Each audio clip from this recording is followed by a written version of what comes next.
What is your biggest challenge facing the World Bank at the moment? You've been there some time now. What is the number one challenge? What is it that keeps you awake at night the most? Jobs. Jobs for young people. I think institutions like the development banks of the world, the DFIs, the MDBs, and governments have to start kind of thinking, stepping back from the let's build a clinic, let's build a bridge, let's build a road, let's build a skilling institute. Those are important. And don't get me wrong, those are how you get things done. But I think delivering on jobs is going to become really important. And jobs don't get created only by building a school or by a bridge. It's by the complex interwoven fabric of a basket that all this comes together. I described it in Mozambique as an orchestra playing. You need the musicians, but you need to get the orchestra to play real music. And that requires a combination of factors to come together. That combination is not just physical and human infrastructure. It's not just the right regulations and policy and governance. It's also the enablement of the private sector, mostly small and medium, because that's where the jobs get created. And I think getting those three things right is really hard in the circumstances of most countries. But if you look at the developed world, how they succeeded in creating jobs, or how China succeeded in creating jobs over the last 3 to 4 decades, is they got these three things right. You may not agree with the model each of them may have used to get there, but they got these three things right. That's what enables the jobs to get created. Thank you for listening to the interview from the BBC World Service. You'll find more in-depth conversations on the interview wherever you get your BBC podcasts, including episodes with the US President Donald Trump, Carsten Brewer, Germany's Chief of Defense, and Bishop Goli Francis Dekani, one of the leading candidates to become the next Archbishop of Canterbury. Until the next time, bye for now. From the BBC, that was the interview. I'm Saroja Coelho. CBC News is next. Well, good Friday morning, everyone. Beautiful start to the day out there. The sky is gorgeous in downtown Winnipeg. Thanks for joining us. That's where our studios are located for CBC Manitoba's Information Radio. This is The Morning Show. I'm Marcy Marcusa, and we're with you till 8:37 a.m. There is light rain in Thompson at this hour and also into Dooley Lake. It's clear in Winnipeg, and it's 16 degrees. And we'll look at the full regional forecast, of course, throughout the program. Let's get set for the day, though. It's 3 minutes to 6, as mentioned, and so it's 6 o'clock. We're going to hear World Report, the latest in national and international news. Let's say good morning to our team this morning. Abby Adeyemi's behind the controls and covers the weather on the show. Sierra Sanders is directing the program today and will cover your commute. And Azika Abdelatif is our producer for our YouTube audio stream, or YouTube video stream, I should say, if you're watching and listening to the show. So good morning, everybody. Matt Humphreys here as well, rounding out the week. He's in our news department, and he has local news this morning. Hi. Good morning. The family of a woman who is one of 4 victims of a Winnipeg serial killer is set to give victim impact statements today. A court agreed to the special hearing for the family and community of Ashley Shingoose a year after the killer was convicted. The man was convicted of first-degree murder and sentenced to life in prison, but Shingoose had yet to be identified at the time of the trial. We knew her as Mashkode Bishike Ikwe Iban, or Buffalo Woman. We'll hear the latest at the bottom of the hour. And interesting, education officials and teachers are weighing how to use AI appropriately and ethically in their classrooms ahead of the school year. It's changing how some plan their lessons. Questions about report cards, using AI for grading. We'll hear more at 6:30. Lots to navigate, right? Oh, we live in a marvelously modern world. Totally. All right. Thanks, Matt. Back soon. We're actually going to have an educator on that story a little bit later in the show as well. To the story about Ashley Shingoose and what's happening in court today, we're going to talk to a legal expert about how significant this proceeding is. It's unprecedented, but what does it actually mean for legal matters moving forward? So we're going to talk about the outcome of this today and the aftermath and how it could impact court in the future and families in the future around victim impact statements. So stay tuned. We'll have that for you. Also, in the first hour of the show, today's the day, right, where everybody's really going to be leaning in to see what's happening with their flights in Air Canada. So we're going to talk to a Manitoban here who is very concerned about his $9,000 tour to Iceland next week. Today on Q. I'm Jill Deacon, sitting in for Tom Power. As a kid, Maggie Kang hid her K-pop albums from her friends who didn't really get the fandom, but the whole world gets it now. We're going up. Maggie's new film is K-pop Demon Hunters, a Netflix smash hit. Q, this morning at 10:30 in Newfoundland, and on the CBC Listen app, or wherever you get your podcasts. This is World Report.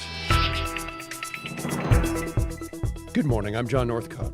Air Canada says it expects to cancel hundreds of flights today. The airline's flight attendants could walk off the job early Saturday morning if the two sides can't reach a deal in their ongoing labor dispute. Ali Chiasson is following all the developments from Pearson International Airport this morning and joins us now. Ali, what can Canadians heading to airports expect today? So, John, we are already hearing that Air Canada flight attendants have been calling in and not coming to work, about 300 of them so far. So that alone will cause additional cancellations on top of the 500 grounded flights we're expecting today. Some of the Air Canada passengers here at Pearson this morning are those who have had their flights rebooked. They were the people who were supposed to go on those long-haul flights before they were canceled yesterday. They were part of the first wave of cancellations that we saw. But just because they're here now and they've been rebooked, it doesn't mean they're really getting to their destination anytime soon. Rebooking flights is proving difficult because of the really busy travel season. So if you decide to go the route of rebooking your flight, expect connecting flights less than ideal layovers as well. So the advice for travelers today before you get to the airport is make sure you have received confirmation that your flight is still happening. So, Ali, as Canadians watch and wait and scramble, where do negotiations stand this morning?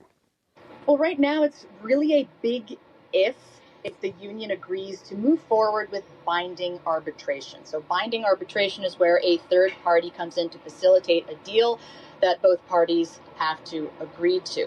CUPE leadership has until noon to decide yes or no that they want to enter into that. The tone at the CUPE press conference yesterday was that they want the company back at the table. The company, Air Canada, points the finger back at them, saying they have abandoned negotiations. So that's sort of this chasm that we're seeing between both sides. John. Ali Chiasson at Pearson International Airport for us this morning. Thanks, Ali. Cheers. To international news, and the much-anticipated Alaska summit between U.S. President Donald Trump and Russian President Vladimir Putin is just hours away. Trump is looking to end the war in Ukraine, but as the CBC's Lindsay Duncombe found out, some people in Anchorage aren't welcoming the event. I think it's crap, honestly. In the window of a stylish liquor shop in downtown Anchorage, there's a yellow and blue Ukrainian flag made from plastic bottle tops and a sign that says, "We stand with Ukraine." Liz Beckdahl works here, and she is not happy about the Putin-Trump meeting. The fact that they're not even bringing Ukraine into it, it's kind of like, just seems like you're going behind someone's back to do things. But some Alaskans, like Gail Hansen, are hopeful. It's just about time. We've got to get this whole thing figured out so that not another person loses their life. Alaska used to be part of Russia. It was sold to the U.S. in 1867. The location creates a sense of spectacle, says Ian Hartman, a history professor at the University of Alaska, especially since Putin's war has seen him isolated by the West until this meeting. And not only is he bringing him out of isolation, he's bringing him out of isolation in the highly strategic, historically relevant place. We need to stand with Ukraine! Hundreds protested in Anchorage on Thursday, many waving Ukrainian flags. More protests are expected today. Lindsay Duncombe, CBC News, Anchorage. The meeting between Donald Trump and Vladimir Putin is happening against a backdrop of a rapidly shifting economy in Russia. After launching his invasion of Ukraine, Putin plowed a lot of money into the country's military, stimulating the economy and driving up wages and production. But lately, the country's GDP has been falling. Chris Brown has more. In Moscow, grocery prices are soaring. After 3 years of heavy government spending on the war, inflation is now biting. Outside the Kremlin, people were hoping this leaders' summit can change that. The war is dragging on and the economy is falling, said Yevgeny. I'd like the conflict to be resolved. I'd like them to agree on ending the special military operation, said another woman, Anastasia. Economist Alexander Kolyander says Russia has continually defied predictions of economic ruin, but its GDP growth is now slowing. It's like running on amphetamines. You cannot do it forever. Russia's energy sales, especially oil and especially to China, have been crucial. But Trump has threatened secondary sanctions on countries like India for buying Russian oil. Kolyander believes if Putin leaves Alaska with a deal to prevent that, he'll consider it a win. From the Kremlin point of view, a short or mild recession is something that they and the population can digest if they achieve a military or political or diplomatic victory. Russian families have received sizable government payouts for having their fathers, partners, and sons sign up and fight in Ukraine. Payouts that have thus far helped mute a significant backlash against Russia's estimated 1 million war casualties. Chris Brown, CBC News, London. In India-controlled Kashmir, at least 120 people are dead after flash flooding. Crews digging through the mud and wreckage looking for dozens of missing people. 1,600 survivors have been rescued. Northern India and Pakistan have been increasingly hit by cloudbursts, heavy rainfall in small areas. The intensity of the rain blamed on climate change. Crews in Nova Scotia's Annapolis County are battling two fires today. The Long Lake wildfire is the significantly larger of the two and is burning out of control. Firefighters are trying to build fire breaks and limit the fire's growth. Brett Ruskin has more. An evacuation order issued yesterday morning was expanded late last night. That means more residents have been forced to pack up their things and leave home immediately due to the threat posed by an approaching wildfire. This one is being called the Long Lake Fire, and it grew from 0.1 hectares to more than 300 hectares in just a day. Initially, it was 42 homes evacuated, but many more families have now been told to leave immediately. Folks were grabbing pets and personal belongings and heading to comfort centers, not knowing when they'd be coming back home. We heard from a local fire official, Bridgetown Volunteer Fire Department Deputy Chief Justin Oliver, talking about the efforts to fight this fire. Definitely a stressful time. We ask that people kind of stay calm and listen to what they're directed to do, and that's the strategy that we take too. We feel for those people, but our job here is to protect lives and property, and that's what we intend to do. Officials said while water bombers from other regions were available to help fight the fire near Halifax this week, the other Atlantic provinces are now dealing with their own out-of-control fires, and none are available to be shared. Still, there are crews on the ground and helicopters in the air working to get control of this latest fire, which again, for the first time this season here in Nova Scotia, has sent residents out of their homes. Brett Ruskin, CBC News, near Bridgetown, Nova Scotia. Alberta, Saskatchewan, and Ontario all recently agreed to study the feasibility of a new pipeline. But one province, right in the middle of the others, was absent from those talks: Manitoba. Premier Wapkanu says his province is taking a different approach to fast-tracking the kinds of projects Ottawa says will boost the economy. As CBC's Ian Fraze reports, Canoe is looking for more consultation, not legislation. The approach that we're taking is not dependent on Bill C-5 here in Manitoba. Premier Wapkanu says Manitoba will fast-track major resource projects differently, while the feds pass Bill C-5 to approve projects in the national interest before the Indigenous duty to consult is fulfilled. Canoe worries more legal fights are coming. He wants Indigenous groups on board with new projects first. Because you have a consensus behind working together, that you can then get to shovels in the ground and get something built more quickly. That thinking is why Manitoba isn't studying if a pipeline from Alberta to Ontario makes sense. George Horberg is a professor emeritus who studied resource development at the University of British Columbia. He likes that Canoe wants Indigenous buy-in. Once you get First Nations agreement, you essentially eliminate the greatest obstacle to project development. The Assembly of Manitoba chief says their communities will assess each project on merit. Grand Chief Kara Wilson says support isn't guaranteed. We need to be able to say no when it comes to anything that may have a negative impact on our lands and our territories. A recent poll from Angus Reid Institute suggests many Canadians want First Nations people to be consulted on major projects, but respondents are split on who should have the final say. Ian Fraze, CBC News, Ottawa. And that is the latest national and international news from World Report News anytime. Go to our website, cbcnews.ca. I'm John Northcott. This is CBC News.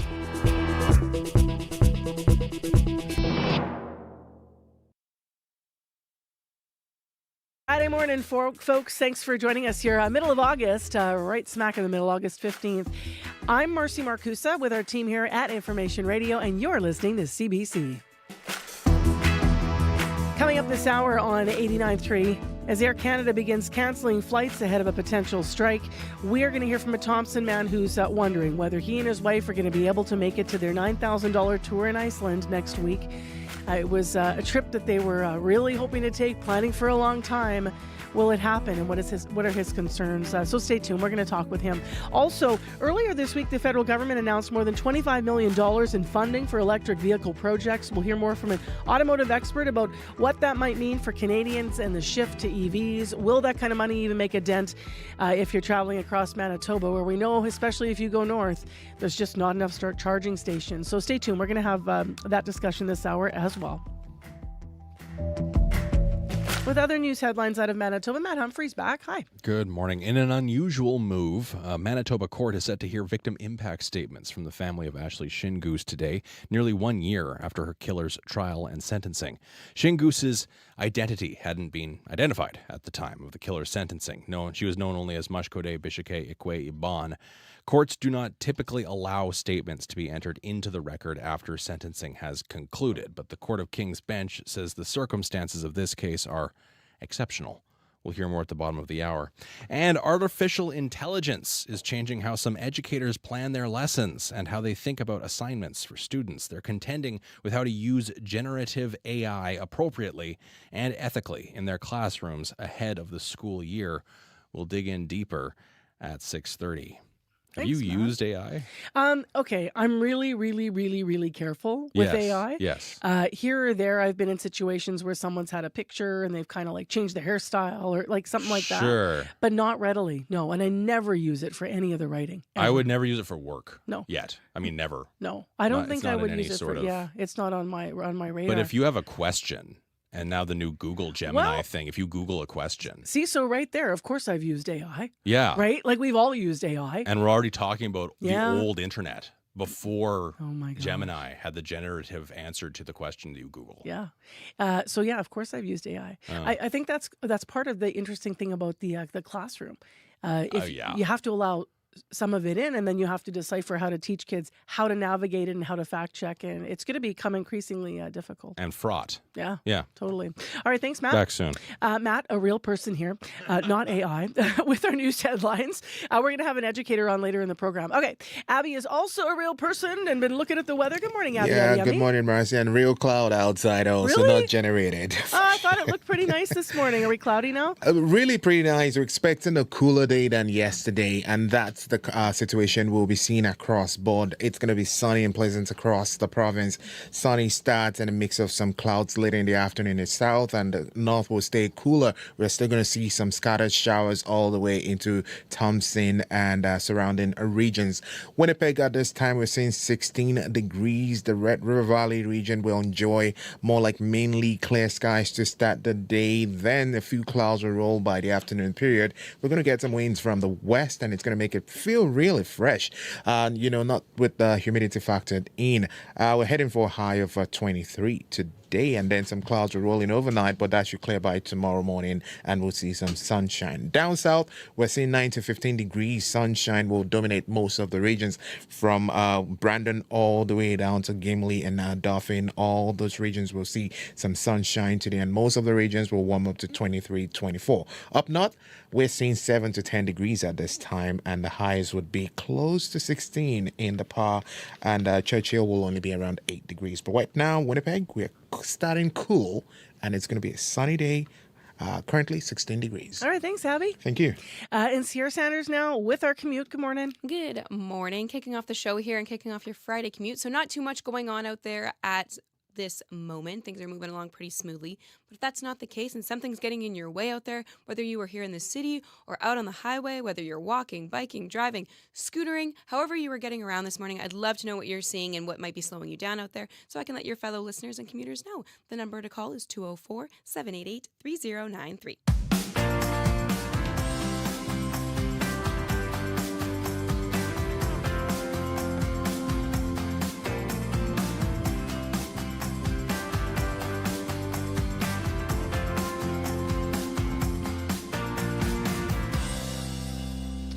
Well, a lot of people are going to be on websites today checking to see if their flights are still a go. Air Canada has begun canceling flights ahead of a potential flight attendant strike tomorrow. And it has my next guest, Volker Beckman, and his wife scrambling to figure out what to do if their flight to Iceland next week is canceled next Wednesday. He joins us this morning from his home up in Thompson. Good morning. Good morning, Marcy. How are you doing with the stress of this? Well, yeah, you're right. It's a stressful nightmare trying to figure out what to do here, or we lose a lot of money.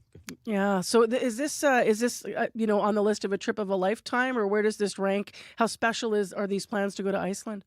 Well, I mean, we're in our late 70s, so with the cost of travel insurance these days, every year we keep our fingers crossed so we're still healthy enough to go. So it is an important trip for us, no doubt, right? And it was someplace we always wanted to go and see, and we had a friend who was there before and who just ranted and raved about it. So that's why we decided we're going to do this trip. Have you checked the status of your flight this morning yet? Where are you at right now?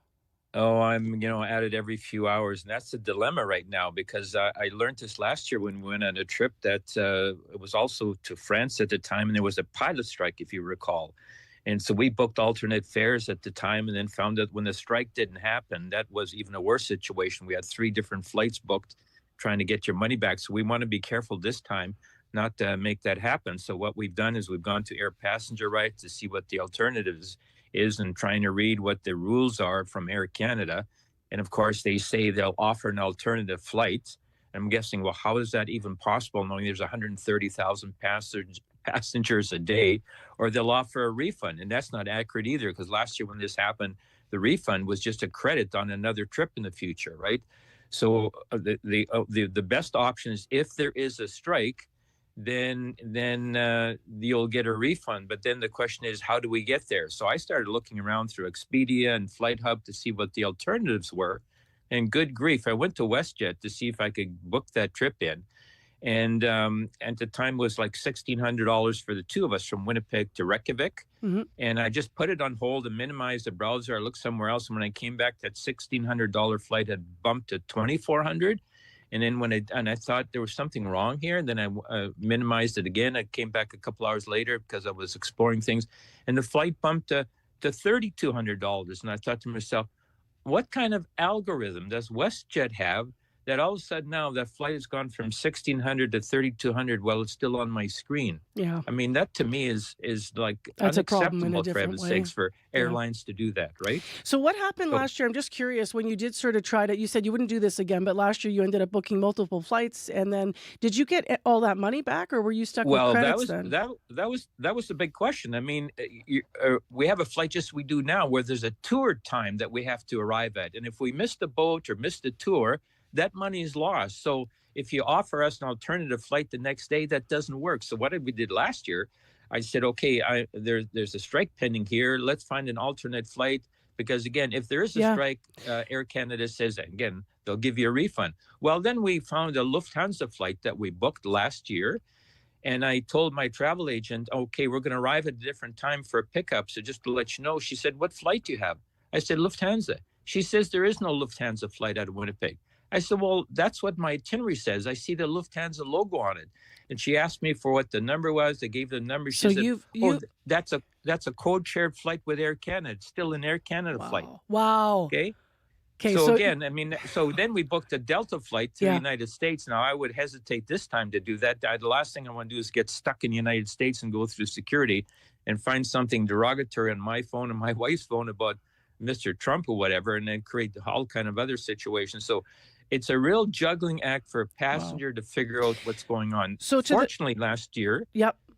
we were able to do the flight to what was called Flight Hub. That's a flight we took because it was non-refundable. Okay. Delta, when we came back, gave us 100% of our money back within a couple of weeks, which was terrific. Okay. But the Air Canada wouldn't. They only gave us credits. We had to use it for something else, whatever. it. So there's only so many credits you can use if you're going to spend a couple $1,000s on an Air Canada flight to get refunded. So right now your flight is still a go. Is that correct, to Yes, Iceland? Okay, yes, it's still a yes. go, and you're waiting because of all of what you said to see what to Yes. do.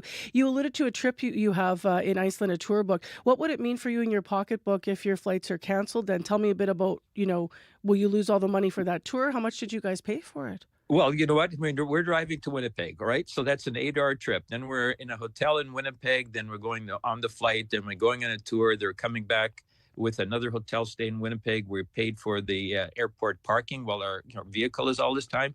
So all this adds up to about $12,000 or $13,000. And if we miss the flight, if it's delayed for whatever reason, we missed the tour, I can't ask the hotels to change that. So that's very expensive. So this whole thing is worth probably $11,000, $12,000, $13,000 if it doesn't meet the time frame, and we have to change hotels or whatever it is. So that's a dilemma, and you're never really sure because you can't speak to a live agent. You speak to kind of an Autobot on there, and I understand that. I mean, Air Canada is trying to deal with 100,000 other passengers, so the impact of this is tremendous. More so for some people than for others. Certainly, it is for us. Yeah, I understand you might get 50% back on your tours if you don't make that tour, but you're not going to get 100% back of whatever you paid there. Well, I have emailed and I have pleaded with them. I said, listen, this is a trip we wanted to take. It's not our fault. There's a strike in Canada. I said, we certainly want to do the trip again. So can you please give us a goodwill gesture? And I'm waiting to find the answer. Now, if the strike doesn't go ahead, because last year it happened within the last 2 days, it was settled and everything went according to normal.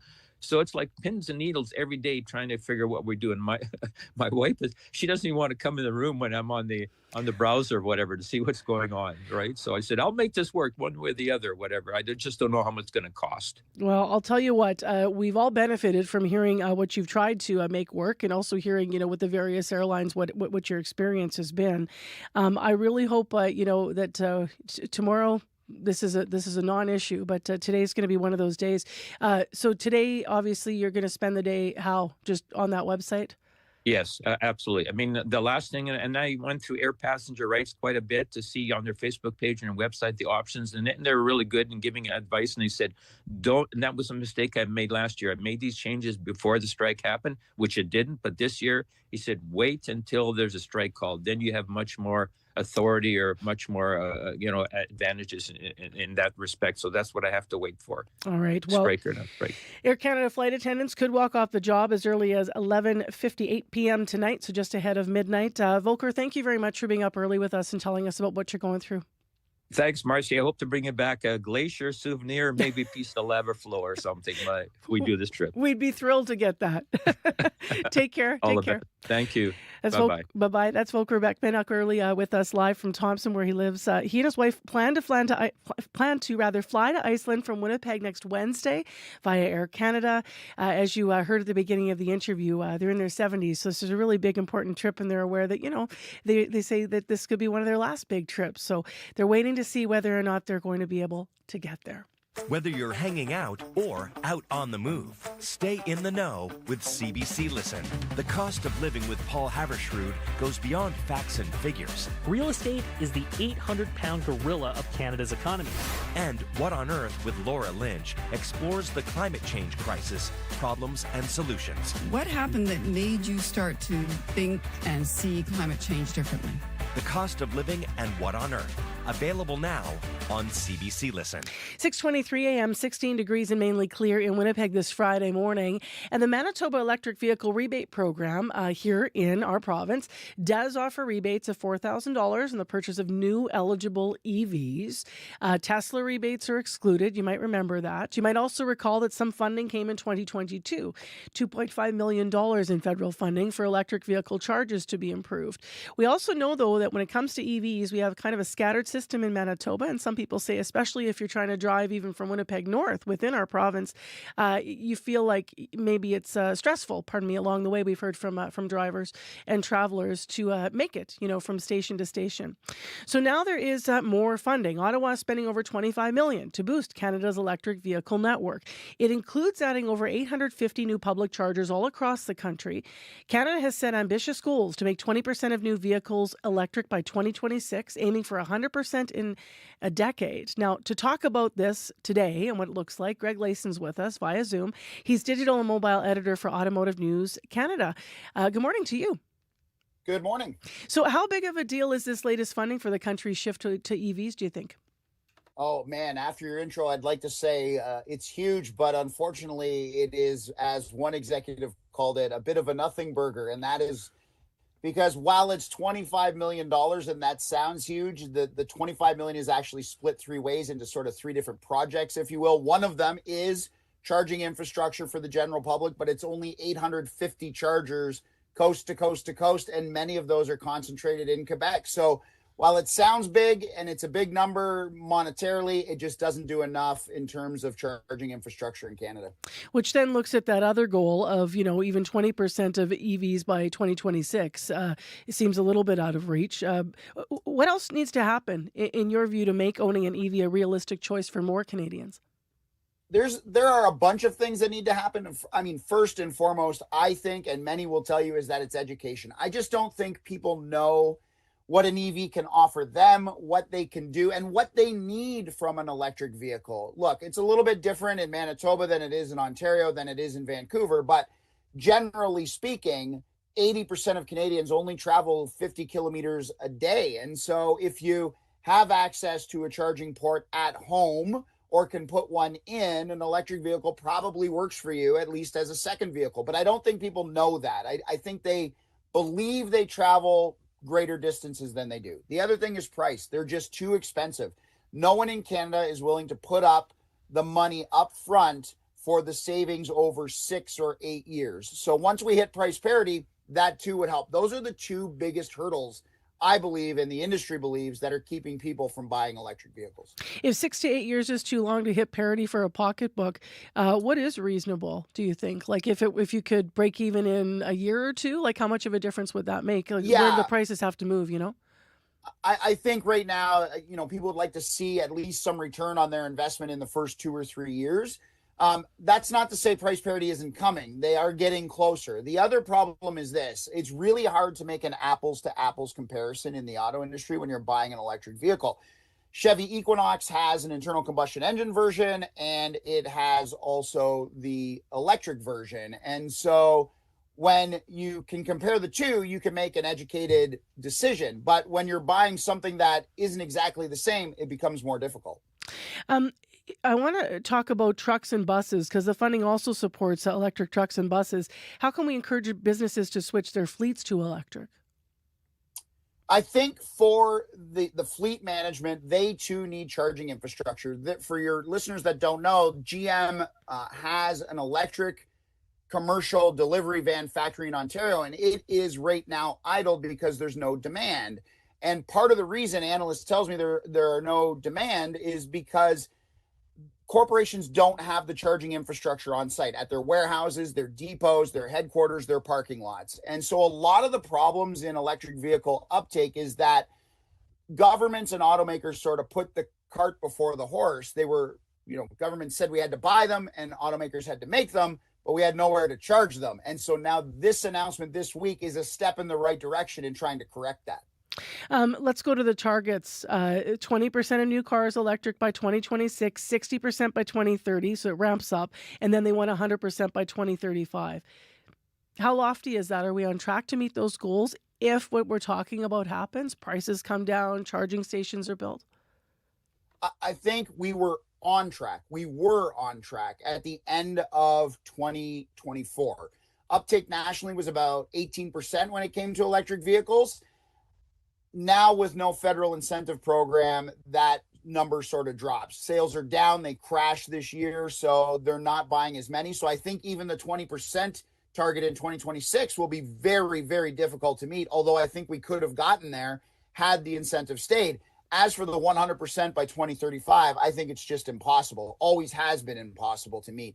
But what I think happens is the government listens to the auto industry, even heeds some of the rhetoric and warnings from the Conservative Party, and they kick all these goals down the road. So instead of 100% by 2035, maybe it's 2050. Instead of 20% in 2026, maybe it's 15%. But I think you're going to see some tweaks to the goals and the numbers.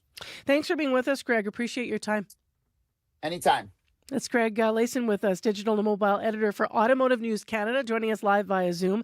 We reached him, by the way, in LaSalle, Ontario. That's just outside Windsor. If you got a story about traveling with your EV, especially in Manitoba, or if you're a Manitoban that's gone maybe across Canada and used your EV, and as Greg said, he said often consumers will overestimate, how often we need to charge. I'm just curious what that's been like for you. So 788-3205 if you want to weigh in. Business news coming up here on Information Radio. We're going to talk about the price of housing after your CBC Winnipeg News. This is CBC News.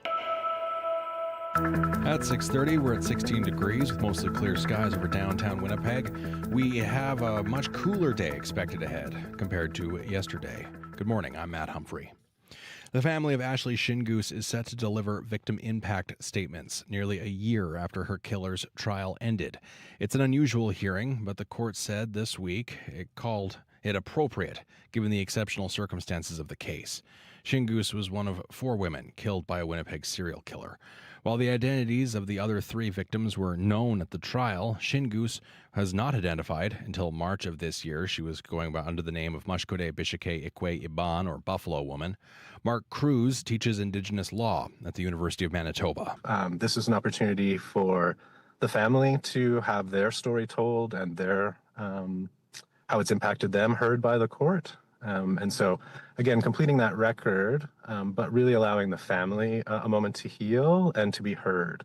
This week, the Manitoba government announced a search at the Brady Road landfill for Shingoose's remains has begun. Manitoba appears to be charting a different course when it comes to large resource projects. The federal government and other provinces have made nation building a priority amid the ongoing trade war with the United States. But the rush to fast-track major projects has led to legal challenges for some Indigenous communities. In contrast, Manitoba Premier Wab Kinew says he wants to start slow and involve those groups from the start. Kyra Wilson is Grand Chief of the Assembly of Manitoba Chiefs. She says First Nations will judge each proposal on its merits, but they need to retain the right of refusal. There might be some nations and some leadership that will say no to certain major projects that are, being introduced to Manitoba or to the region. And that's okay. That needs to be a part of the process. Kinew says major projects may be delivered more quickly if time is invested at the start in consultation. Education officials and teachers are weighing how to use AI appropriately and ethically in their classrooms ahead of the school year. It's changing how some plan their lessons and think about assignments for students. As the CBC's Rosanna Hempel reports, it comes as concerns over academic integrity, cognitive skills, and privacy grow. How should students and teachers use artificial intelligence for learning, and when? These are questions that came up at a conference for educators in Winnipeg this week. Ontario researcher and teacher Mike Healy says AI use in classrooms is evolving and inconsistent. The fundamental challenge to education right now is that we need to assess student learning in a different way. This is part of what University of Winnipeg Assistant Professor Michael Holden is looking into, and how generative AI can complement that learning. But that tool can write an essay for you. Can it write a good essay? Ask it the same question. Critique the output that it gives you. Holden is concerned that many educators are being left to figure it out on their own. Education Minister Tracy Schmidt says the province is developing clear guidelines about AI use. Some school divisions told us they're developing AI policies too, but many won't be finalized in time for the school year. Rosanna Hempel, CBC News, Winnipeg. International news: talks in Geneva on a treaty to address the global crisis of plastic pollution are ending without an agreement. but the nations meeting are still deadlocked over whether the treaty should reduce exponential growth of plastic pollution. Inger Anderson is the executive director of the United Nations Environment Program. I want an effective treaty. I want a treaty that ends plastic pollution, including in the marine environment. That's why we're here. We're not here to not get something or to get something that's meaningless. The impacts are here and now. And we have to stop this from spiraling out of control. The session is now adjourned with plans to resume at a later date. And finally, the first Canadian space launch of the 21st century was a success this morning.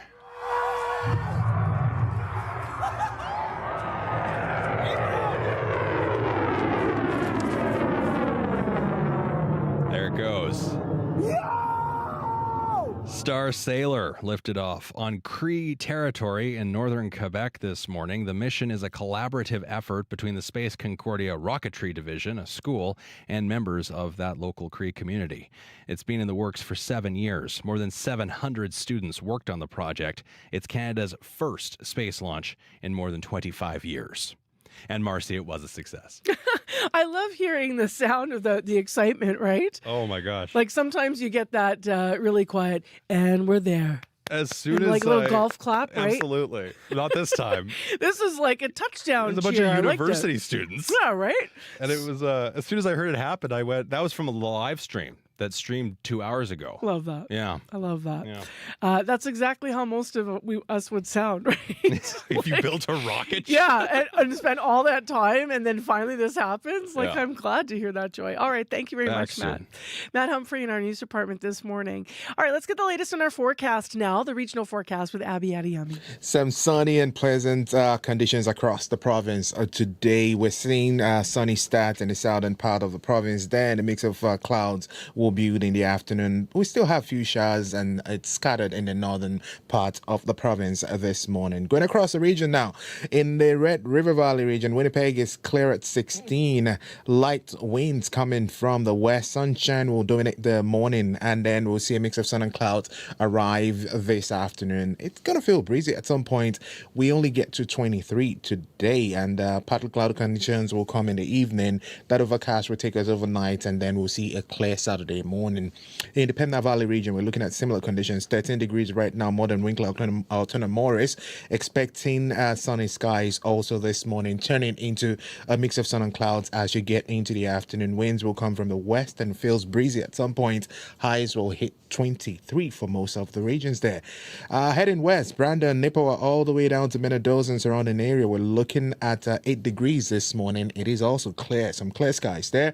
It's going to start sunny, but this afternoon clouds will drift in, and then we'll see some winds coming from the west. Also, temperatures get to 23. Over in the Parkland region, Dauphin, Russell, Roblin, nearby region, we're seeing 11 degrees. Clear skies also giving way to some sunny conditions this morning. We will see a mix of sun and clouds by the afternoon period with winds coming from the west. Temperatures will warm up to 20 degrees for the Parkland region. Tracking conditions in the Interlake region, Gimli and nearby regions, we're seeing 11 degrees. Also some clear skies.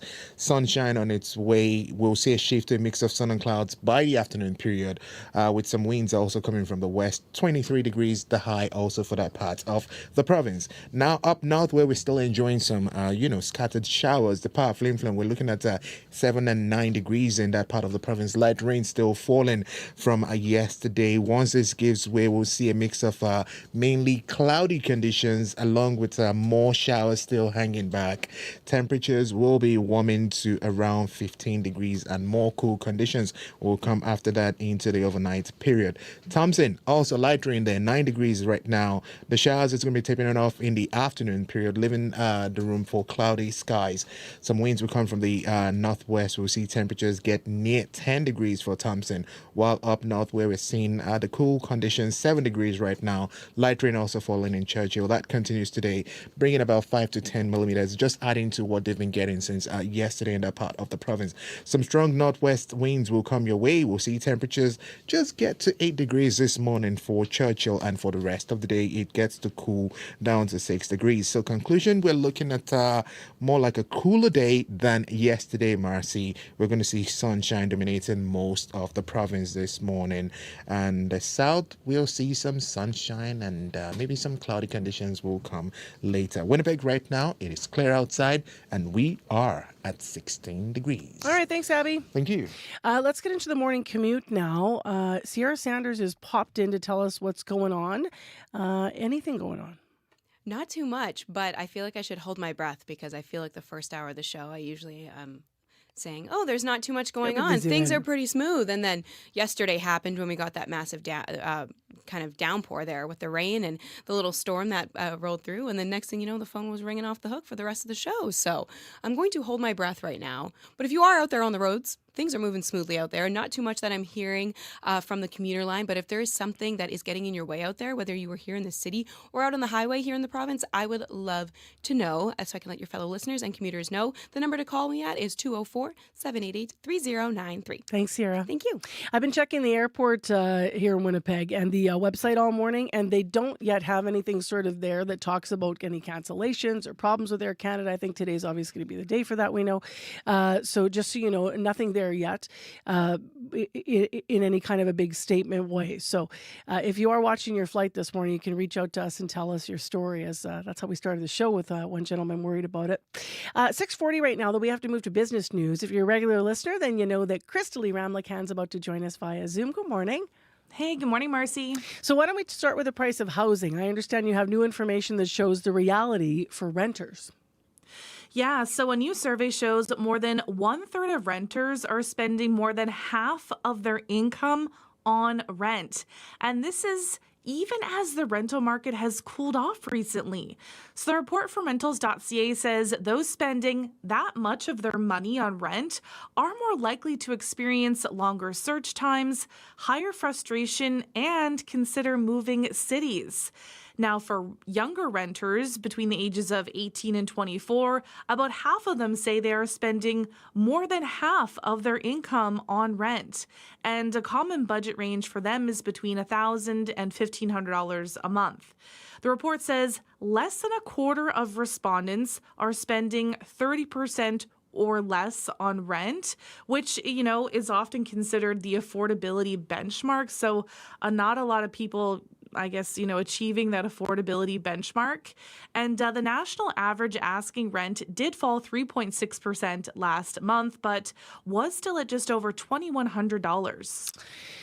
Big numbers. Next week, I should mention, we're going to pick up a housing series we've been doing this summer, and we're actually looking at how to get people who are living houseless into properties that actually they could maybe rent at an affordable rate. So it'll be right in line with what you're talking about. Very difficult.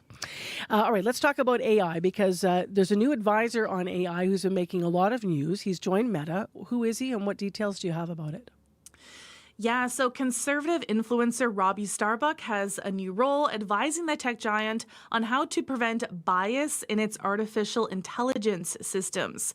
So this partnership is part of a settlement agreement after Starbuck sued the company, accusing it of defamation by its AI chatbot. So Starbuck alleged Meta AI produced false answers to queries about him, that he participated in the January 6th attack on the U.S. Capitol. So Meta says the company and Starbuck will work together to find ways to address ideological and political bias and to try to minimize the risk that the model hallucinates. Now, Starbuck is a former Hollywood music video director who gained attention last year for campaigns against diversity, equity, and inclusion programs. So we've talked about this before. He has targeted brands such as Harley Davidson and John Deere and has claimed credit for some companies scaling back their DEI programs. So the agreement will give the right-wing activist a say in one of the most widely used AI systems, and at a time when Meta is investing heavily in the tech.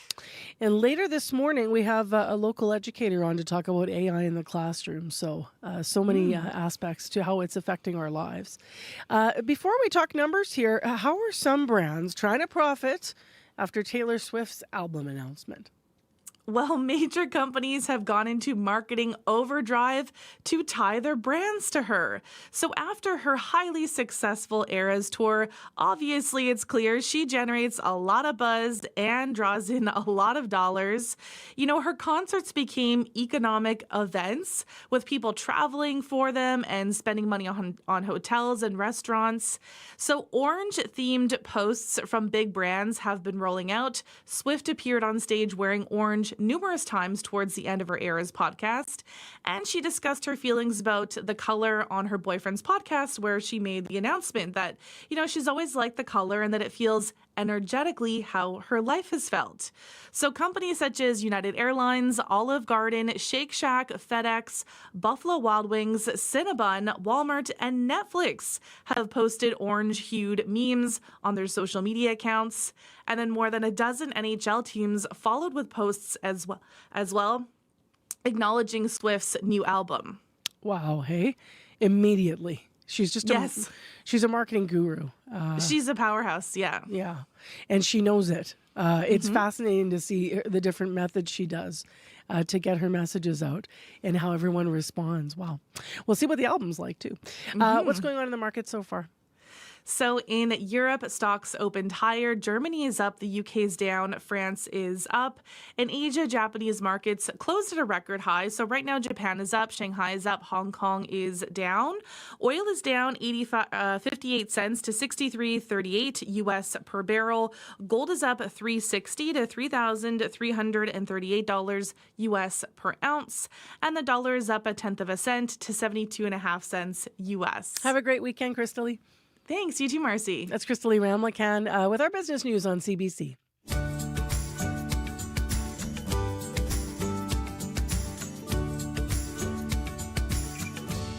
Look at that shot of the sky as Zika's popped up on our YouTube stream. Just really nice this Friday morning. Mainly clear and 16 degrees. It won't be hot, but it'll be nice today. High of 23 in Winnipeg. Lots of sunshine in our forecast. I'm Marcy Marcusa with our team here at Information Radio. And you might not want to hear this, but if you look at the calendar, today does mark the halfway point for August. Maybe you're already thinking about back-to-school shopping, or maybe you've noticed Spirit Halloween is open for business. What's that about?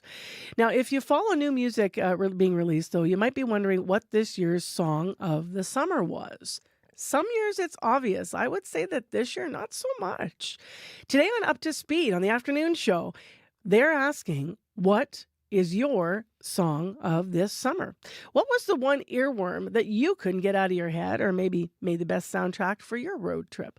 Call the listener line and let us know. 788-3205, 204-788-3205.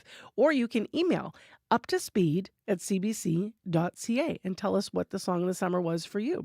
Why are we doing this? Well, because if you're up early and you get that in now, then maybe later today on Up to Speed, you'll hear your song of the summer. And how cool would that be, driving home on a Friday?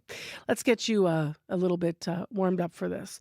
We have a song going way back to the summer of 1966 when this group was topping the summer charts. This is the Lovin' Spoonful. And yeah, Summer in the City.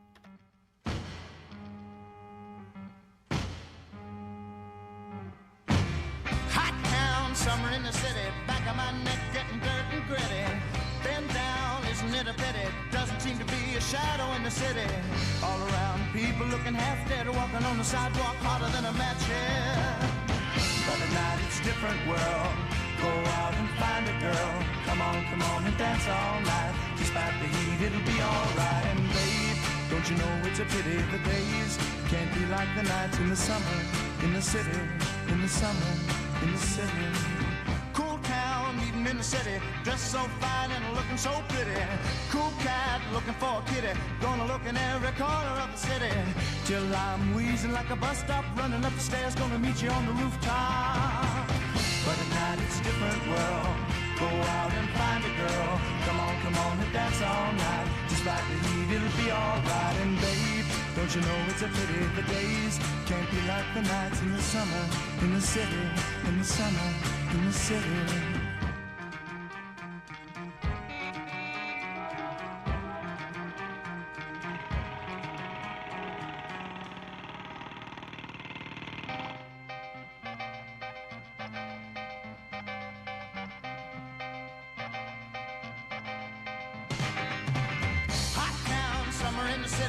of my neck getting dirt and gritty.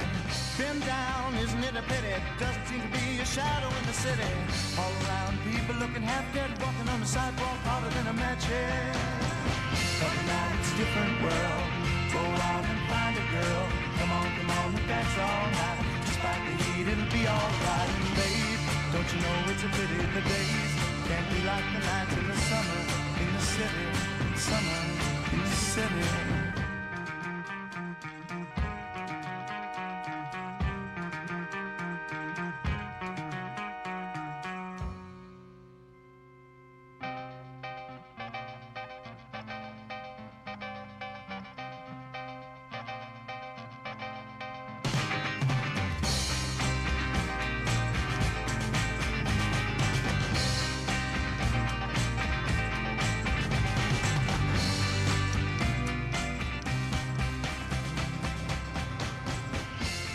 Took your way back there, right? With one of the hot songs of the summer of 1966, a classic from the Lovin' Spoonful and Summer in the City. But we want to know about your song of the summer for 2025. What is it? What's been in your head? What have you been listening to on the road trip?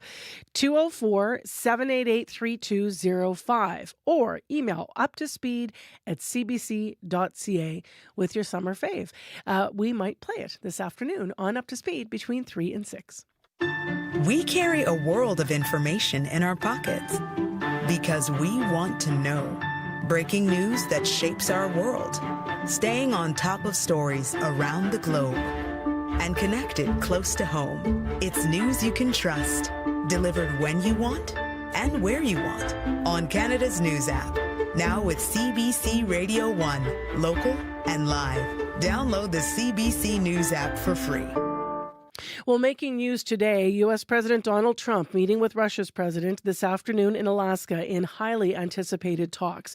Trump is looking to hear whether Vladimir Putin is any closer to agreeing to a ceasefire deal in his war in Ukraine. It is a war that has now gone on for more than 3 years. Joining us to talk about today's upcoming meeting is Maria Popova. She's a professor in the Department of Political Science at McGill University. Good morning. Good morning. So what is Putin's position coming into this summit?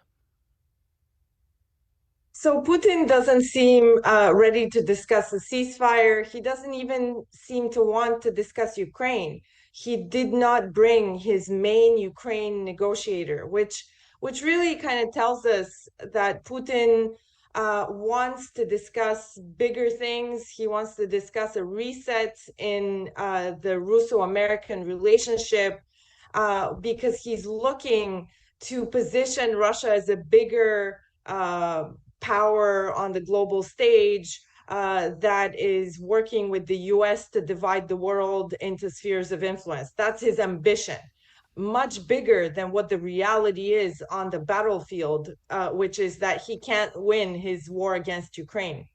What is Trump's ambition out of this?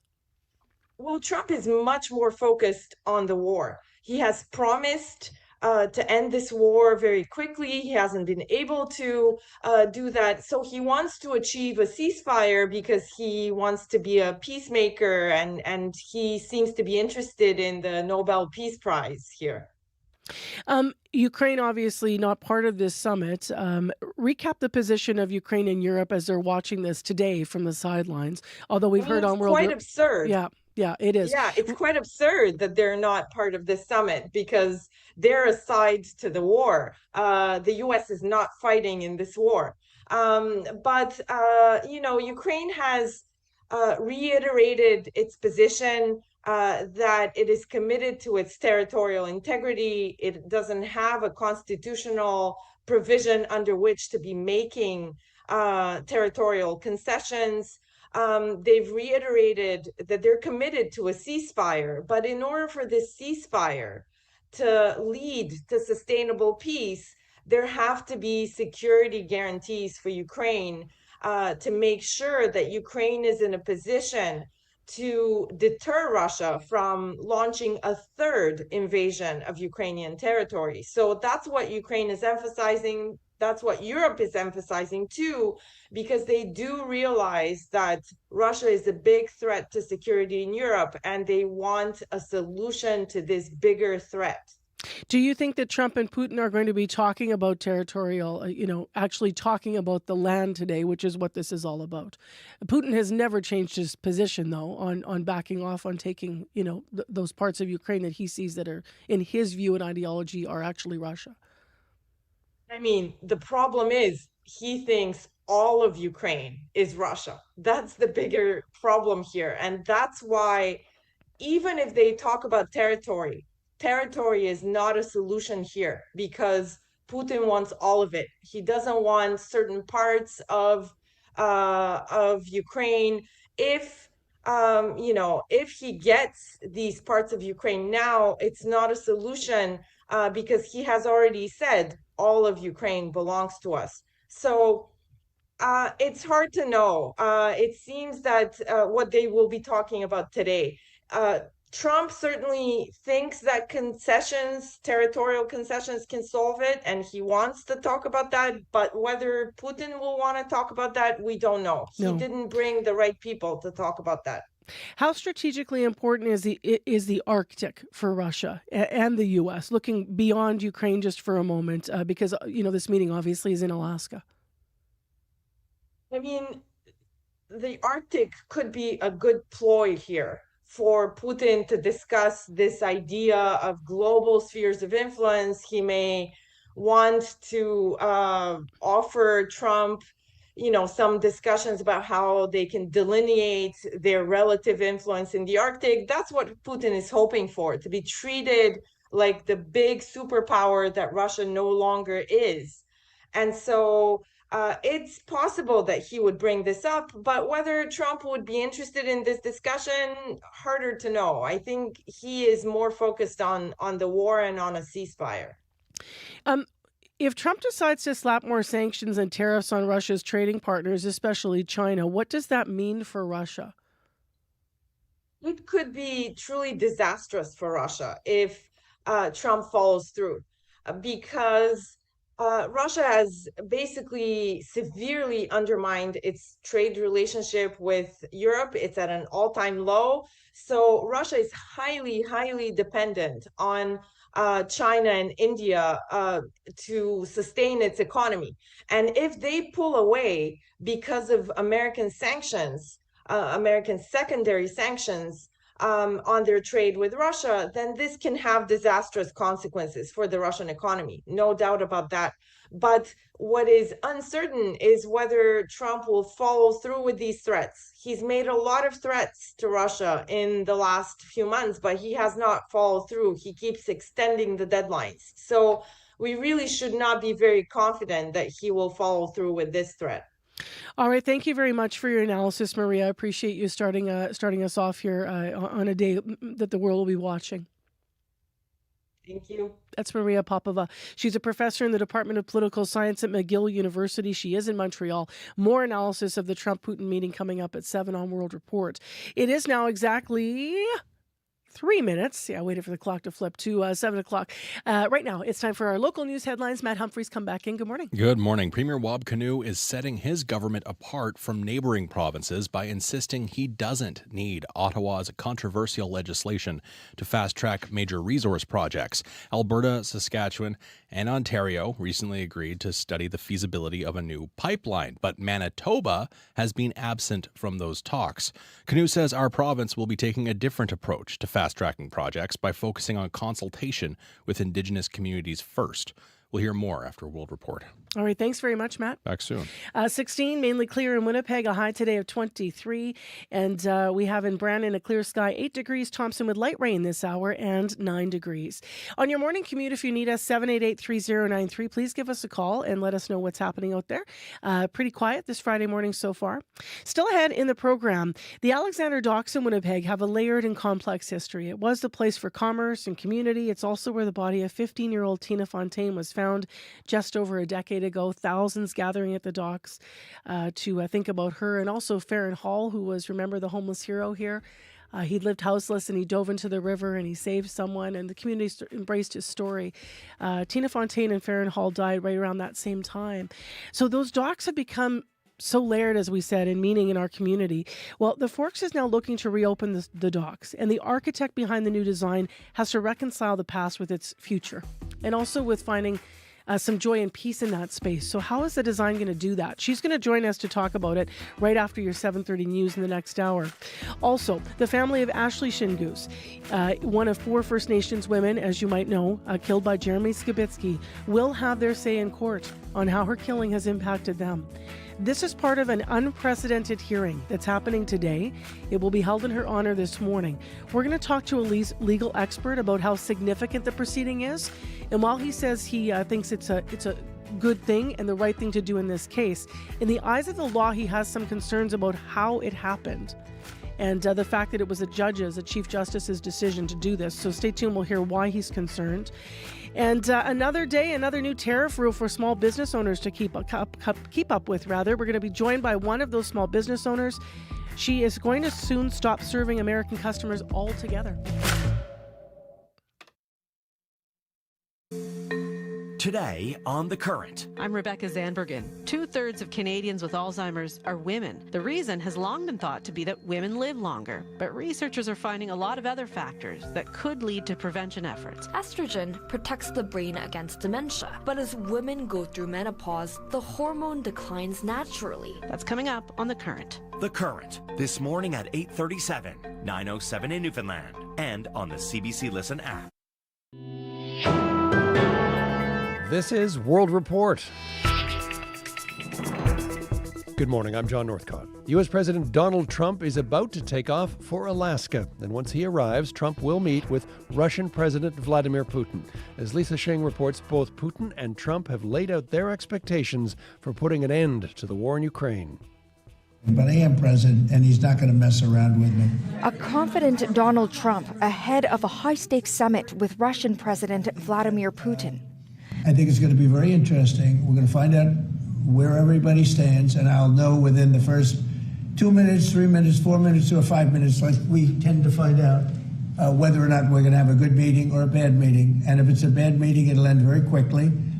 And if it's a good meeting, we're going to end up getting peace in the pretty near future, okay? Trump has tempered expectations, saying the initial meeting could pave the way for a second one that might include Ukrainian President Volodymyr Zelensky. I'd like to see it actually happen maybe in Alaska, where we just stay because it's so much easier. While neither Moscow nor Kiev are willing to compromise on key demands, Putin praising Trump ahead of his trip to Alaska. The current American administration is making energetic and sincere efforts to stop the hostilities, he said.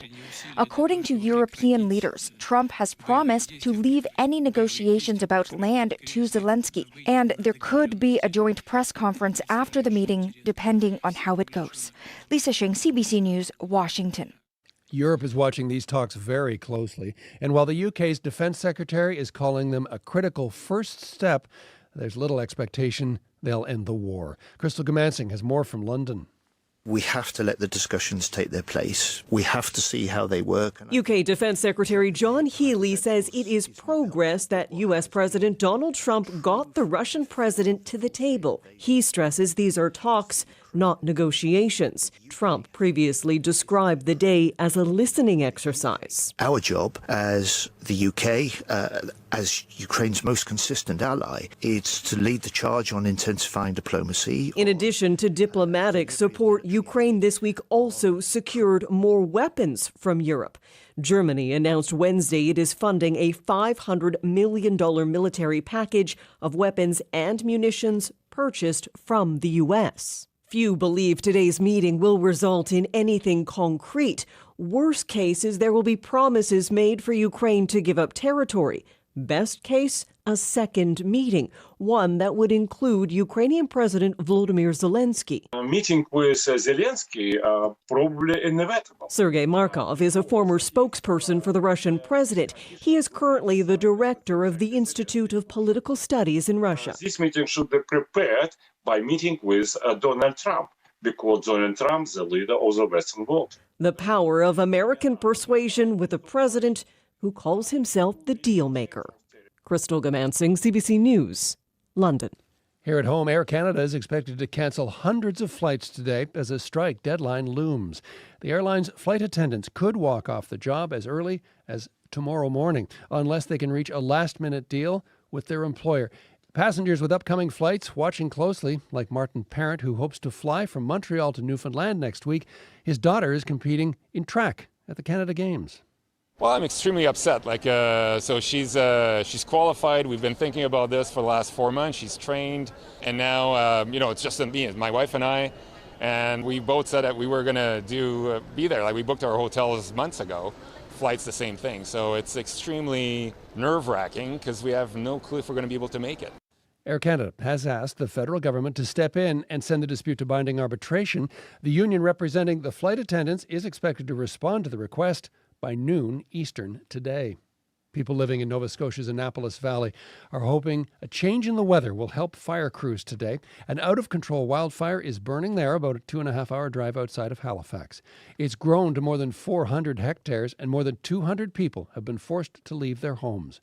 Dustin Enslow is deputy warden of the municipality of the County of Annapolis. He says some rain fell overnight.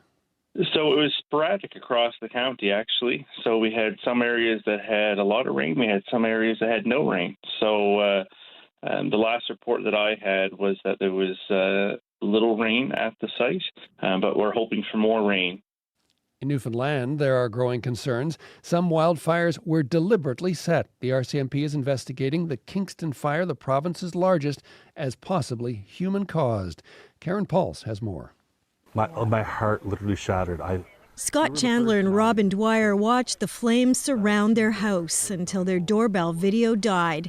They got confirmation soon after. It was destroyed in what they say is the 12th fire set in their community since May. They're devastated and angry. Someone set this deliberately. They're creating fear. People are getting angry, and rightfully so. I mean, you could understand lightning strike. You could understand, a natural cause. But to know that someone potentially deliberately did this, it puts it at a different level of grief. They're not the only ones saying that. Susan Rose is a councillor for the town of Small Point, Broad Cove, Blackhead, Adams Cove. She spent Thursday giving homeowners the news they've been dreading. Because we could predict usually the time and the day of the fires. So just think about what we've all been living under.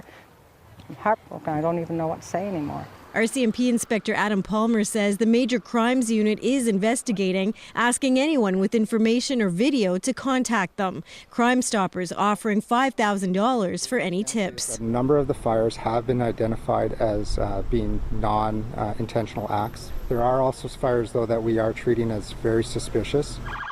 Officials say at least 100 homes have already burned in the Kingston fire. They'll likely find more when it's safe enough to go into the fire zone to confirm. But for now, it's still growing, still moving, still destroying. Karen Pauls, CBC News near Carbonear, Newfoundland. The Masters Indigenous Games are getting underway in Ottawa today. Indigenous athletes from around the world will be competing in athletics, golf, even 3D archery. But organizers say the event is about more than sport. Kayleigh Martin was at the opening ceremony. An arena welcome procession for athletes. Hundreds from around the world making their way here, bringing with them parts of their culture and ability to the Ottawa region. It's a great opportunity to see different cultures. Originally from Nunavut, Joshua Kwomoktuk Thomas is competing for his first time in the brand new Arctic sports category. This includes events like the Inuit stick pull and his favorite, the seal hop. I've had it from when I was a kid up till now, but as for participating, it hasn't been as organized as this, so this will be a real eye-opener. It's the third time the Masters Indigenous Games are being held in Ottawa, with events ranging from golf to the 1-foot-high kick. Laura Southers is with Indigenous Sport and Wellness Ontario. These games are not just about medals or finish lines. They are about resilience. It's more than athletics on display. Indigenous arts, culture, and food is also shared here. Arturo Sanchez came from Mexico City. The world needs to see that the indigenous traditions are not dead, that we have to come back to our roots to understand our present. Indigenous sport manager Carlin Johnston says since the game's inception just 7 years ago, it's been growing, and she hopes its impact will too. It's just a continuation of that for truth and reconciliation and being able to have that healing journey with Indigenous people and the country. The games run until Sunday and will be capped off by a reconciliation walk and run around the city's Lansdowne Park. Kayleigh Martin, CBC News, Ottawa.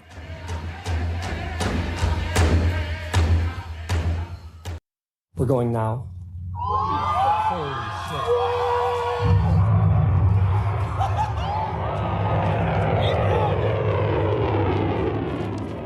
Wow. For the first time in 25 years, a Canadian-made rocket is on its way to space. The Star Sailor just launched north of the Cree Nation of Mistissini in northern Quebec. The rocket is a partnership between Space Concordia Rocketry Division and members of the local Cree community. The development of this rocket was 7 years in the making. It took 700 people with different areas of scientific expertise to create it.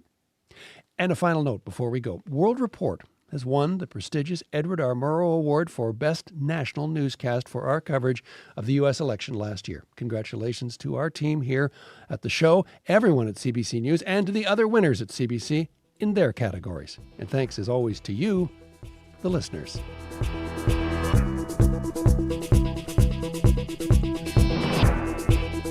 And that is the latest national and international news from World Report. If you're enjoying the World Report podcast, and we hope you are, please follow us and tell a friend. It helps to spread the word. I'm John Northcott. This is CBC News.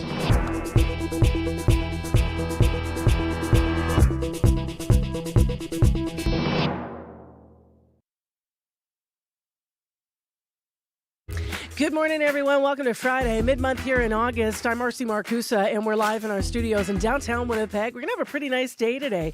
Currently a clear sky, and we're at 16 degrees. This hour on the show. I don't think people often realize the national significance of this place. It's the place where Tina Fontaine was found, but it's also a place that kickstarted a national inquiry. That place is the Alexander Docks. As the Forks looks to reopen the docks, a Winnipeg architect heard there will join us live. She's been tasked with reconciling a dark and layered past with what many hope will be a bright future. Also, for many Canadian business owners, a special trade exemption has been a lifeline, but the Trump administration sees it as a loophole for scammers. After the news at 7:30, we'll talk about the de minimis rule. What's that? Well, it's something that could mean the end of American export for one small Manitoba business. So we'll find out what's been going on with her products and with her customers in the States. Right now, 7:11 is the time, and not with Slurpees, but with news headlines. Matt Humphrey is here, and you probably have some serious news headlines. I do. Artificial intelligence, we're talking about this morning. It's changing how some educators plan their curriculum and lessons and even their assignments for students. They're contending with how to use generative AI as the school year approaches. We'll hear from our reporter who's been covering the story. And in an unusual move, a Manitoba court is set to hear victim impact statements from the family of Ashley Shingoose today, nearly 1 year after her killer's trial and sentencing.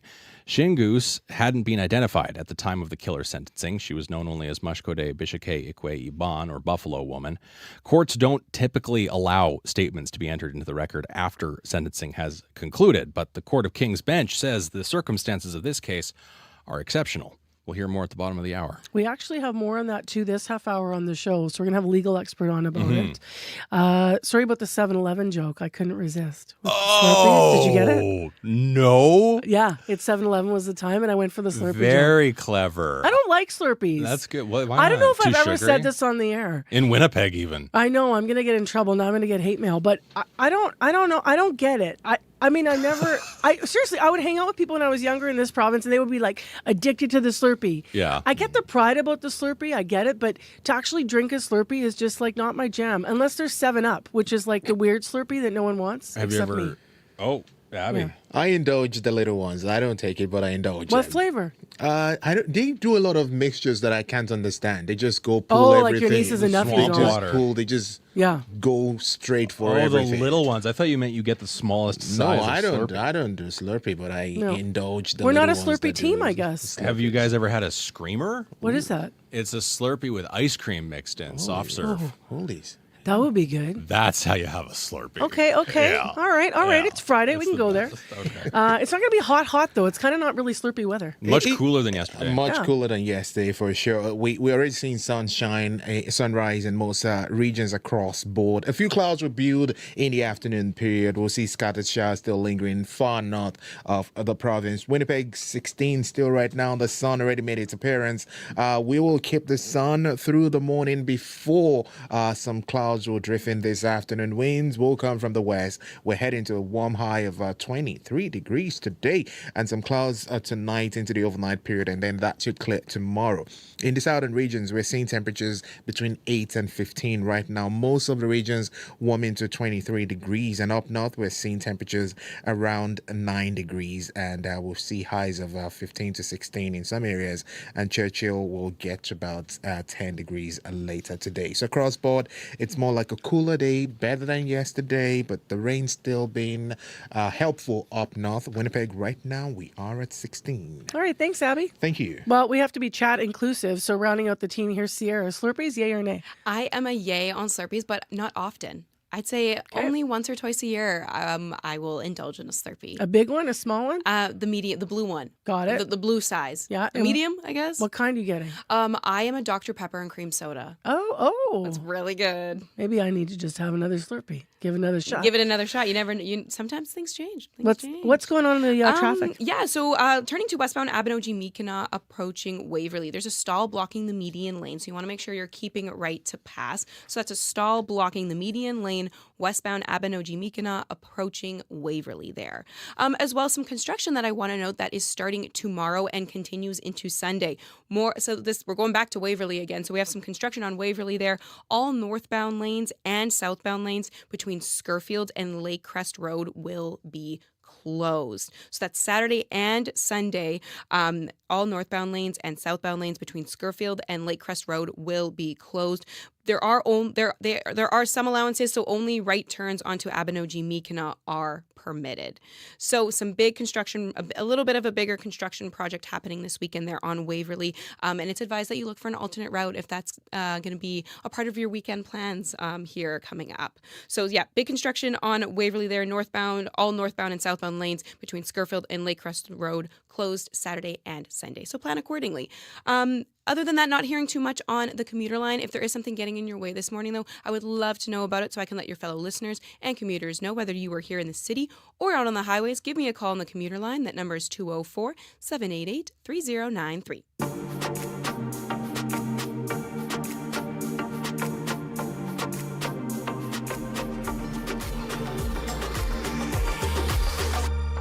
Well, as Matt just said in his headlines, the family of Ashley Shingoose will get a chance to have their say in court today in hopes of finding some kind of peace. In an unprecedented moment this morning at 10 o'clock, family and community members will read out victim impact statements at a special hearing requested by Manitoba Court of King's Bench.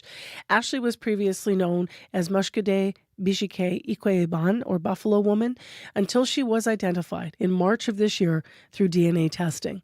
She was one of 4 Indigenous women who died at the hands of serial killer Jeremy Skibitsky in March of 2022. Skibitsky was also convicted in killing Morgan Harris, Mercedes Myron, Rebecca Contois as well last August. He was sentenced to life in prison with no chance of parole for 25 years. And while the families of the other women had the opportunity to read impact statements after Skibitsky was convicted, the family of Shingoose was unable to do the same because at the time she was unidentified. Kyra Wilson is Grand Chief for Assembly of Manitoba Chiefs. She spoke with CBC's Cameron McLean about how important she says it is for families of missing and murdered Indigenous women and girls to be heard in court.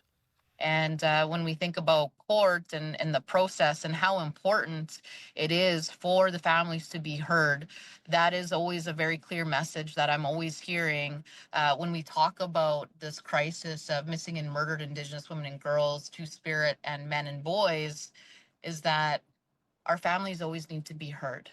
And so that needs to be reflected in any process. Now, proceedings, as I mentioned, like this one today, are very unusual. To learn more about that aspect of things, we have reached Andrew Flavel-Martin, an associate professor of law at Dalhousie University in Halifax. Good morning. Morning. So how unprecedented is this anywhere and here in Manitoba? Completely. There's no precedent for this. Um, I want to talk about what Chief Justice Glenn Joyal said about it. He oversaw Skibitsky's trial and sentencing. He's presiding over today's hearing.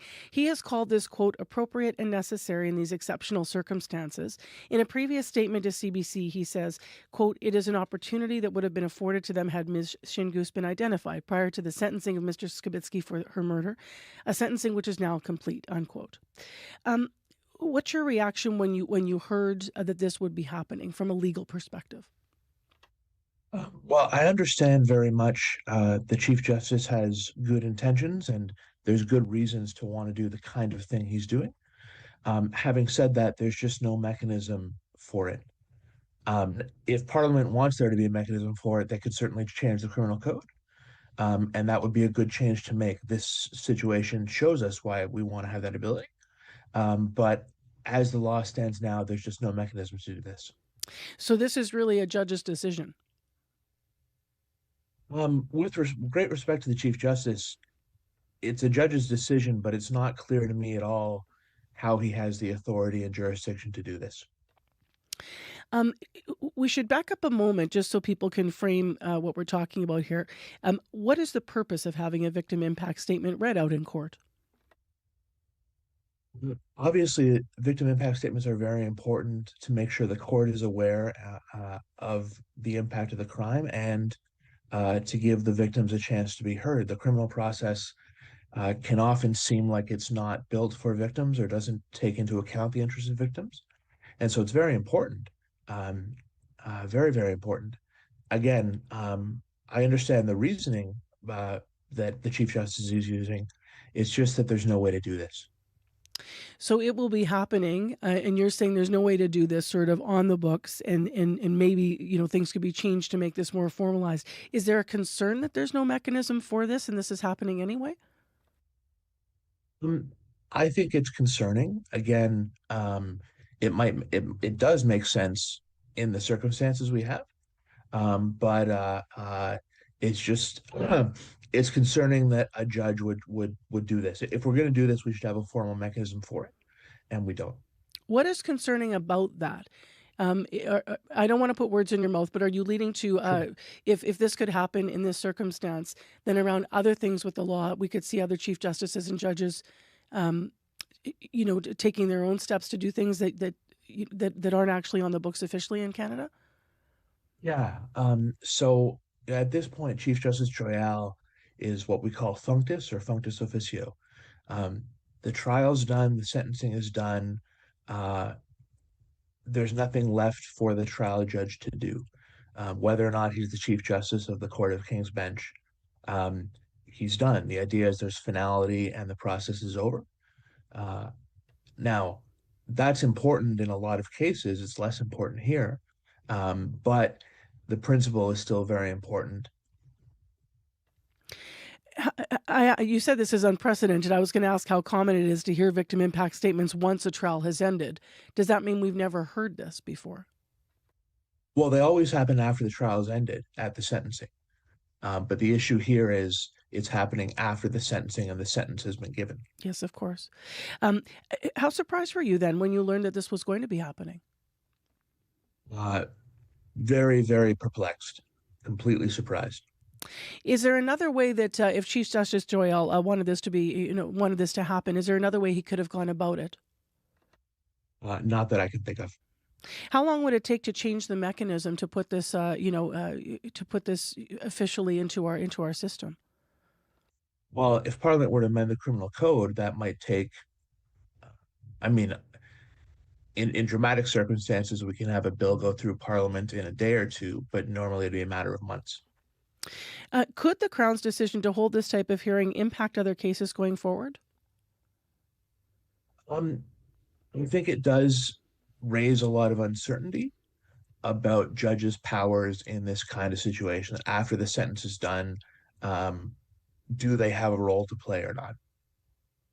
What's the good that could come out of it? You've alluded to this. You've talked about this from your legal concerns, but also said that you can see the circumstance here.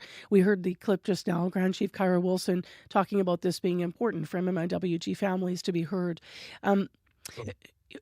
where does reconciliation play into these proceedings, into what we're going to hear today?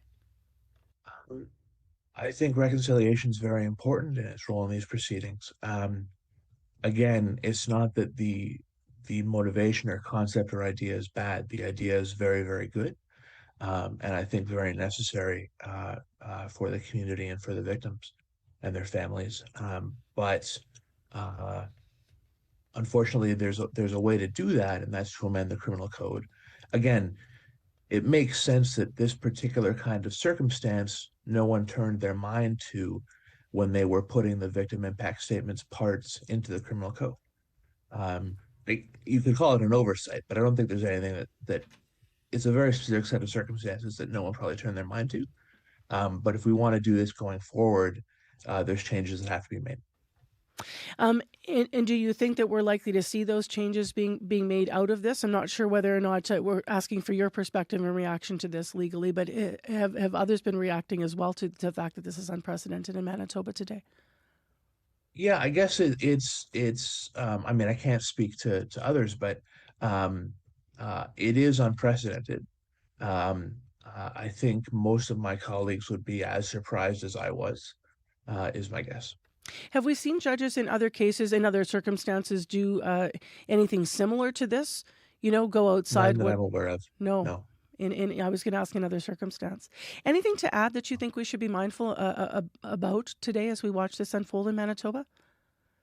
No, I think, as I said, Chief Justice Joyal is doing the right thing from the victims' perspectives and the community perspectives. It's just not a power open to him. Appreciate your time on this. Really, really. Thank you. Thank you.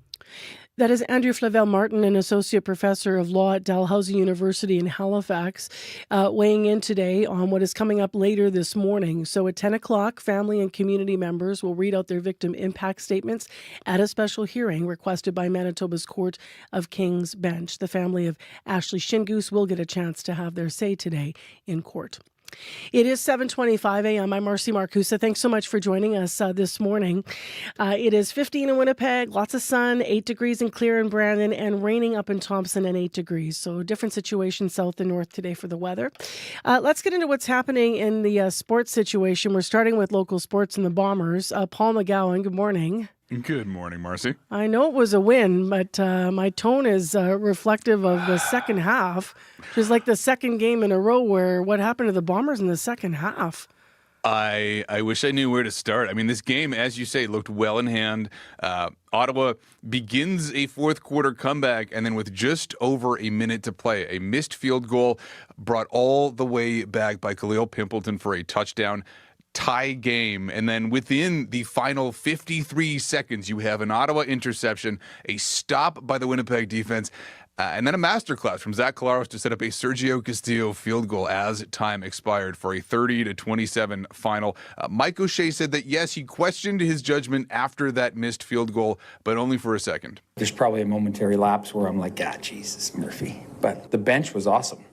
Like, you can hear guys saying, all right, we got time, let's go. Drive it down, get some points. What's most important is the resiliency and the grit that our guys are developing and showing. They're not just learning it now they're actually putting it into action, which is far more important than whether we won by 3 or whether we won by 23. Far more important. You can write about that.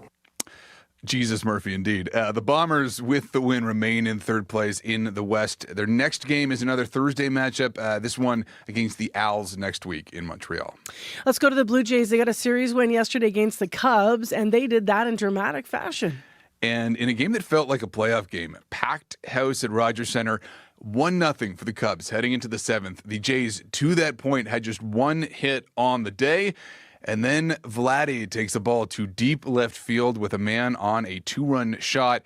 And that is how it ends, a 2-1 final for the Blue Jays. Starter Max Scherzer goes 7 innings, and he said afterward that he never doubted that the runs would come. He's just putting great swings on the ball. Today I was out there. They were quick innings. And I was just, I went down 1-0. I was like, and to myself, I just kept telling myself, like, we're not going to lose this game 1-0. I'm not losing this game on a solo shot. Somebody's going to come through for us. And I just kind of kept repeating that in my head. And finally, Vladdy gets a big pitch to hit. And he did his damage. And that's the difference in the ball game. A big win for the Blue Jays. Also a big day for Cubs prospect Owen Casey of Burlington, Ontario. Got to make his major league debut in Toronto with his family seated right up above the Chicago dugout. He would have earned his first major league hit yesterday, too, were it not for pesky Davis Schneider and his terrific diving catch in left field. The Blue Jays open a 3-game series with Texas tonight, and also in baseball down in Pennsylvania. It's day 3 of the Little League World Series. First action for Canada comes later today, a 12 noon start against Venezuela. And I've loved watching the Jays this year. Like all that small ball, lots of running, everybody in it. Like it's been so fun. So good. Yeah, so good. Let's go to the LPGA before you go. Canadians in the mix in Portland, I understand. Brooke Henderson, and you might be thinking to yourself, well, of course it's Brooke Henderson. But for all her success on tour, Henderson has not won since January of 2023, 2.5 years. But after day 1 in Portland, she is 1 shot back. And in Brooke's favor is the fact that she's playing at a course where she's had a lot of success. This was my first win ever out here on tour, and I got my membership as well. So it was really just a dream come true within a couple days of each other. And honestly, this is a place that I love to play, and it's such in amazing shape this year. It always is, but especially this year. And I just look forward to trying to make a bunch of birdies the next 2 days. And not only was Portland the site of her first tour victory, she also came back the very next year and defended her title. So lots of positive moments for Brooke at Columbia Edgewater Golf Course. Lots to draw on as she heads into the weekend. All right, thanks very much, Paul. Thanks, Marcy. That is Paul McGowan with Morning Sports. And good luck, by the way, to all the women playing in the cities of Winnipeg's municipal golf tournament. I know I've played in it myself in the past, and it's just always really good fun and good competition. So good luck out there. It's at Kildonan Park this weekend. Sunny 15 right now as we're heading into the news. I want to mention that right after the news, we have an interview with a landscape designer who is behind the redesign of the Alexander Docks. So what a task that will be. We're going to ask more about what she's thinking heading into this. Right now, though, your CBC Winnipeg News. This is CBC News. At 7:30, we're at 15 degrees with mostly clear skies over downtown Winnipeg. We're expecting a much cooler day today than yesterday. Good morning. I'm Matt Humphrey. Nearly a year after serial killer Jeremy Skibitsky was sentenced to life in prison, the family of one of his victims will have their day to speak in court. Ashley Shingoose was the only of Skibitsky's 4 victims whose identity was unknown at the time of his trial. At the time, she was only being called Mashkode Bishake Ikwe Iban, or Buffalo Woman. Police identified Shingoose's remains earlier this year. Today, her family will read victim impact statements in court. Assembly of Manitoba Chiefs Grand Chief Kyra Wilson says this is an opportunity to show her family support. Ashley Shingoose, she has a story. You know, she was important to her family. She was important to anyone that was in her circle and in her life. And we need to be able to honor and respect, who she was. This week, the Manitoba government said a search at the Brady Road landfill for Shingoose's remains has begun. Manitoba Premier Wab Kinew appears to be walking a different path when it comes to major resource projects. The federal government and other provinces have made large-scale development a priority amid the ongoing trade war with the United States. But the rush to fast-track major projects has led to legal challenges from some Indigenous communities. Kinew says tapping the brakes and starting with consultation may be a more efficient path to getting shovels in the ground. And so that's why I think at the outset, spending a bit more time on the idea, on the partnership, on the relationships is the way that we're actually going to be able to maintain a true nation-building approach. As an example, Kinew recently opted not to join Alberta, Saskatchewan, and Ontario on a plan to explore the feasibility of a new east-west pipeline, even though it would run through our province. One Manitoba couple is scrambling to figure out what to do if there is an Air Canada strike this weekend, putting their trip to Iceland in jeopardy. Flight attendants are set to walk off the job at midnight tonight. Volker Beckman and his wife live in Thompson and have a trip of a lifetime booked to Iceland next week. He says between flights, hotels, and tours, it's cost $13,000. Beckman says last year, when there was a potential pilot strike, he booked alternative flights, but had to fight to get refunds. He says it's very stressful. Last year, it happened within the last 2 days. It was settled and everything went according to normal. So it's like pins and needles every day trying to figure what we're doing. My wife she doesn't even want to come in the room when I'm on the browser or whatever to see what's going on, right? So I said, I'll make this work one way or the other, whatever. I just don't know how much it's going to cost. Beckman says he looked at rebooking with WestJet, but says the price of the ticket tripled over the course of a few hours. Education officials and teachers are weighing how to use artificial intelligence appropriately and ethically in their classrooms ahead of the school year. It's changing how some plan their lessons and think about assignments for students. As the CBC's Rosanna Hempel reports, it comes as concerns over academic integrity, cognitive skills, and privacy grow. How should students and teachers use artificial intelligence for learning, and when? These are questions that came up at a conference for educators in Winnipeg this week. Ontario researcher and teacher Mike Healy says AI use in classrooms is evolving and inconsistent. The fundamental challenge to education right now is that we need to assess student learning in a different way. This is part of what University of Winnipeg Assistant Professor Michael Holden is looking into, and how generative AI can complement that learning. But you know that tool can write an essay for you. Can it write a good essay? Ask it the same question. Critique the output that it gives you. Holden is concerned that many educators are being left to figure it out on their own. Education Minister Tracy Schmidt says the province is developing clear guidelines about AI use. Some school divisions told us they're developing AI policies too, but many won't be finalized in time for the school year. Rosanna Hempel, CBC News, Winnipeg. And finally, in case you missed it, for the first time in 25 years, a Canadian-made rocket is on its way to space. We're going now. The Star Sailor just launched just 4 hours ago, just north of Mistinassee Cree Nation in northern Quebec. The rocket's a partnership between the Space Concordia Rocketry Division and members of that local Cree community. The development of the rocket was 7 years in the making. It took 700 people with different areas of scientific expertise to create it. And it's just so cool, I had to sneak it in there again, Marcy. Totally cool. All right, thanks, Matt. Back soon. That's Matt Humphrey in our news department. Let's get into our regional forecast with Abby. Sunny and pleasant across the province today with some cloudy conditions rolling in sometime in the afternoon. A few showers still hanging back in the northern part of the province. Looking at conditions down south, Winnipeg, we're seeing 16 degrees, mainly sunny skies outside. It will stay sunny for most of the morning before we see that mix of sun and clouds arriving in the afternoon. Winds will turn from light to breezy from the west at some point, and we head for a high of 23 today in the city. Similar conditions we're seeing in the Pembina Valley region, 14 degrees right now across Modern Winkler, Tuna Morris down to the Emerson borders. We're seeing sunshine this morning. Then we'll see a mix of sun and clouds by the afternoon period. It gets breezy from the west at some point, warming up to 23. Heading into the Westman region, Brandon all the way down to Minnedosa and surrounding communities. We're looking at 8 degrees, partly cloudy. Sunshine will return shortly, and that will dominate the rest of the morning before we see some clouds mix in later. The winds will be coming from the west as well. You are on track for a high of 23 in that region. Over in the Parkland region, Dauphin, Russell, Roblin, all the way down, we're seeing temperatures around 10 and sunny stats. We will see the sun shine through the morning. Then some clouds will build this afternoon, along with some breezy west winds. Temperatures will be warming to 20 degrees. Some clouds will come later in the evening, and then it's going to get cleared overnight again. In the Interlake region, Gimli and nearby regions, we're seeing temperatures around 11 at this point.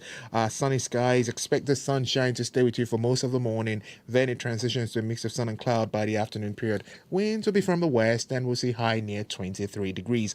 In the northern part of the province, the Flin-Flin, we're seeing temperatures hover between 8 and 9 degrees this morning. It's going to stay mainly cloudy for most of the day. We do have a slight chance of showers still coming that way. Winds will be breezy from the northwest, and then that would ease off later, and we'll see temperatures only get to 15.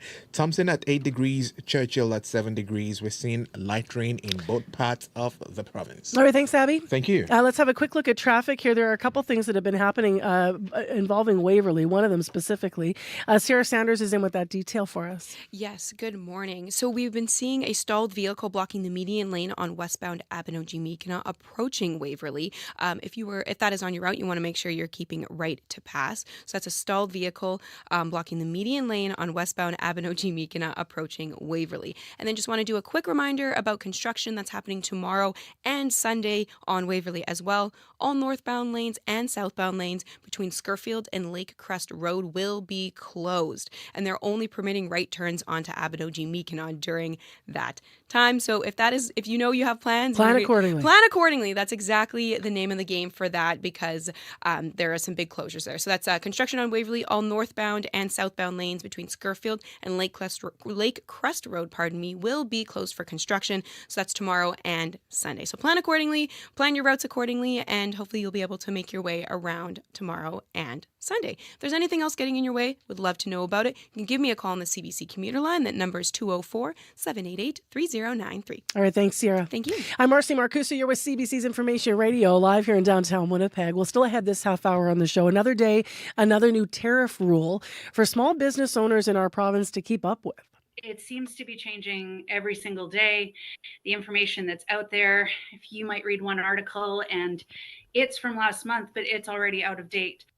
So a Manitoba business owner who says that rather than deal with all the change, she has decided now to stop serving American customers altogether by the end of the month, is going to join us to talk about that decision and why. So that's coming up still ahead this half hour. But right now on Information Radio, the Alexander Docks are being reimagined. Yesterday, the city and the Forks unveiled the design plans for the space. Mock-ups of the dock show sprawling, bright green spaces, winding paths for pedestrians to go straight to the water's edge, and a memorial site for missing and murdered Indigenous women, girls, and 2S LGBTQ+ people. What we're listening to right now, actually, we took from a video. Maybe you were there. I was there. Thousands of people gathering in 2011. This was to remember 15-year-old Tina Fontaine and the quote-unquote homeless hero Farron Hall, who lost his life. Fontaine was found in 2014. That's where her body was pulled from at the docks. And that's where the community gathered and mourned and came together to remember both of those people in our community. So the docks have quite a history, right? And a lot of emotion when you think about this space. If you think about nearly a decade ago, the docks were closed to the public. They were damaged by ice. Before that, though, the site also symbolized the complex part of our city's history. It was originally built almost a century ago, the Alexander Docks, and it was once a big place of commerce. So what a task my next guest has ahead of her. Architect Desiree Theriault is one of the landscape designers behind the redesign. For many years, she's advocated for the docks to be reopened, and she's with us in studio. Good morning. Yeah, good morning, Marcy. So glad to be here. Thanks for having me. Thanks for being here. So how does it feel that now you're going to be part of, something that you've been hoping for to work on the redesign? I can't even express it into words. It means so much to me to be in this place, but more so to see what it means to community, to have this place recognized and to acknowledge that these lives mattered, and also to acknowledge that we deserve these beautiful public spaces that allow us to access the water. So I'm very grateful for that opportunity and to bring that to reality. You're representing today, actually. You've got a red dress. For those that are watching on YouTube, you got the red dress pin for MMIWG on your shirt. I know that you leading up to this, you met with actually members of the community, but also families of missing and murdered Indigenous women and girls and 2S LGBTQ+ people. What can you tell us about those conversations and why that was important to you as you embark on the redesign? Yeah, I think for me, the most important part about designing spaces for community is designing with community.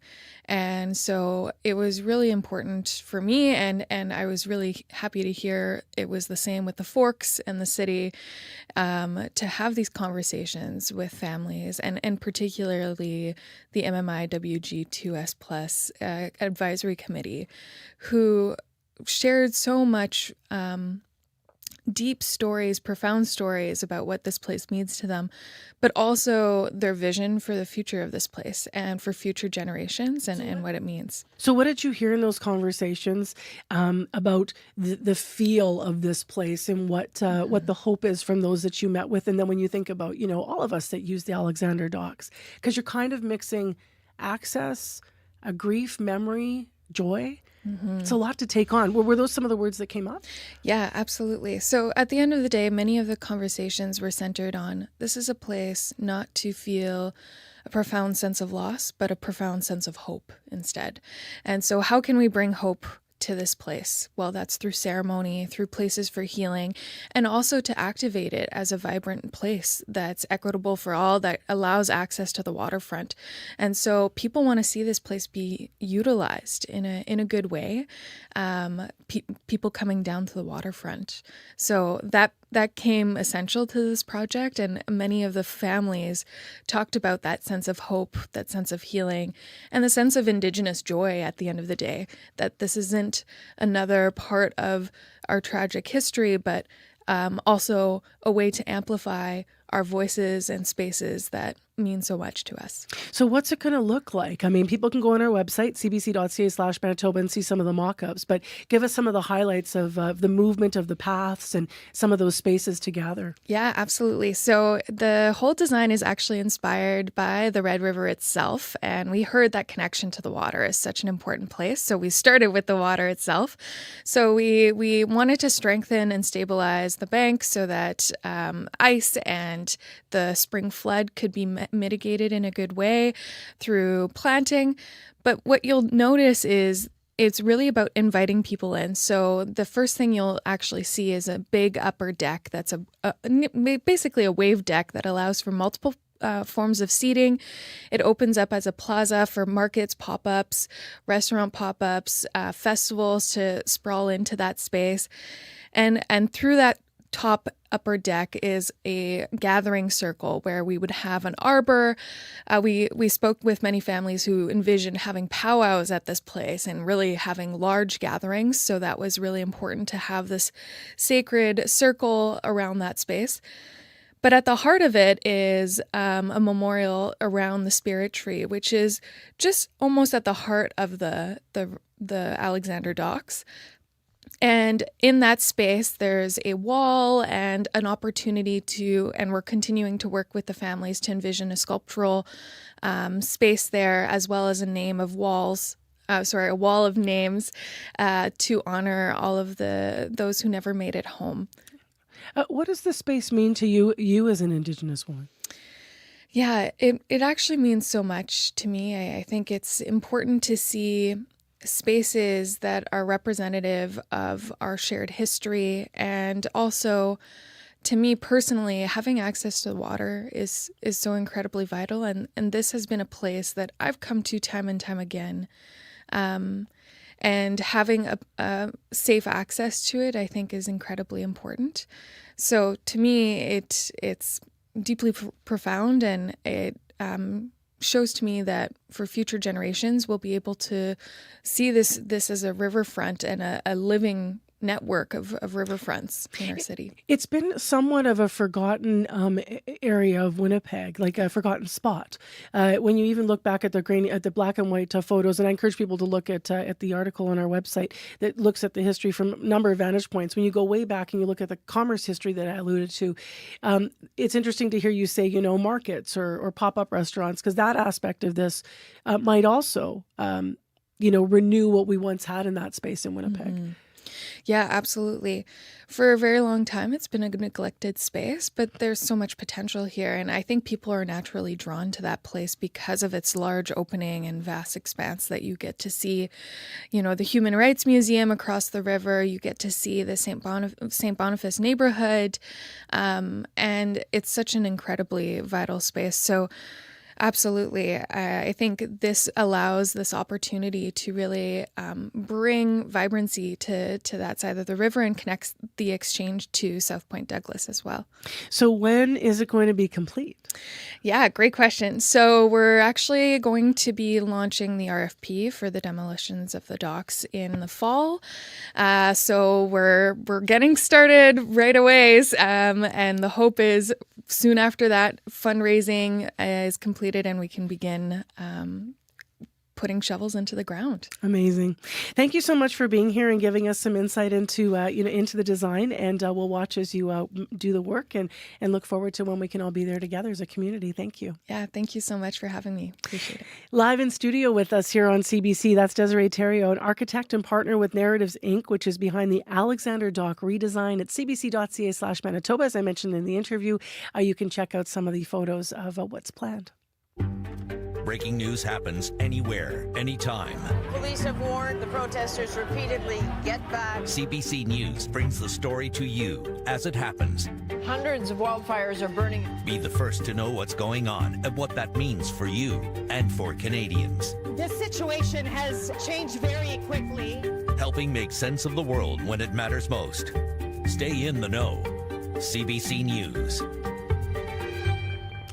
It is now 11 minutes to 8 o'clock on 89.3 FM, 990 AM on that app and on YouTube. Well, what was once a lifeline for many small businesses will soon be gone. Earlier this week, the Trump administration announced its plans to scrap something called the de minimis rule. This is a tariff exemption for items shipped to the United States that are worth $800 or less. Now, while this means shopping online is about to become a lot more expensive for Americans, it's also put the future of some Canadian businesses, including some here in Manitoba, into question. Now, Tyler Slobodjan is a senior policy analyst with the Canadian Federation of Independent Business, a nonprofit. They advocate for small businesses all across Canada. He says many Manitoba businesses are already feeling the effects of Trump's latest executive order. A lot of our members in particular use the de minimis rule and often have called it a lifeline for them. Any products, the smaller products they sell to their U.S. customer base under $800 were typically exempt. And many will have to ultimately scale back as a result.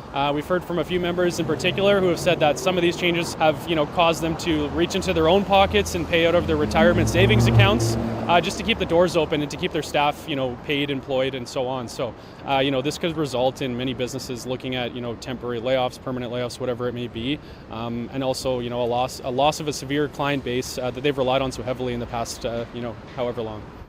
Leah Bauer is the owner of Apothecandi, an artisan goat milk soap company. It's based in southeastern Manitoba. Now, for years, she has served American shoppers through her website. But now, with the impending removal of the de minimis rule that I mentioned, she's decided to close the shop to all buyers south of the border. And that, I believe, is going to happen at the end of the month. She joins us now via Zoom. Hi there.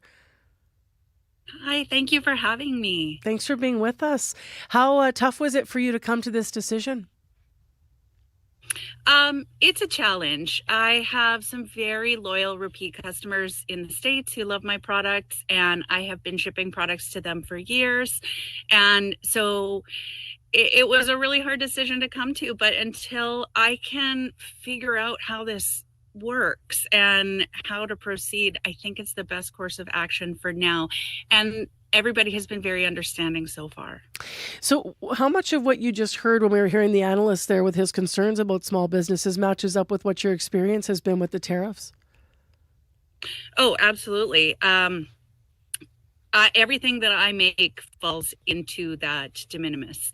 I make soap and skincare, and so it's a pretty low price point item. I ship small orders to individuals, and so everything that I've shipped to the States so far has fallen within that de minimis.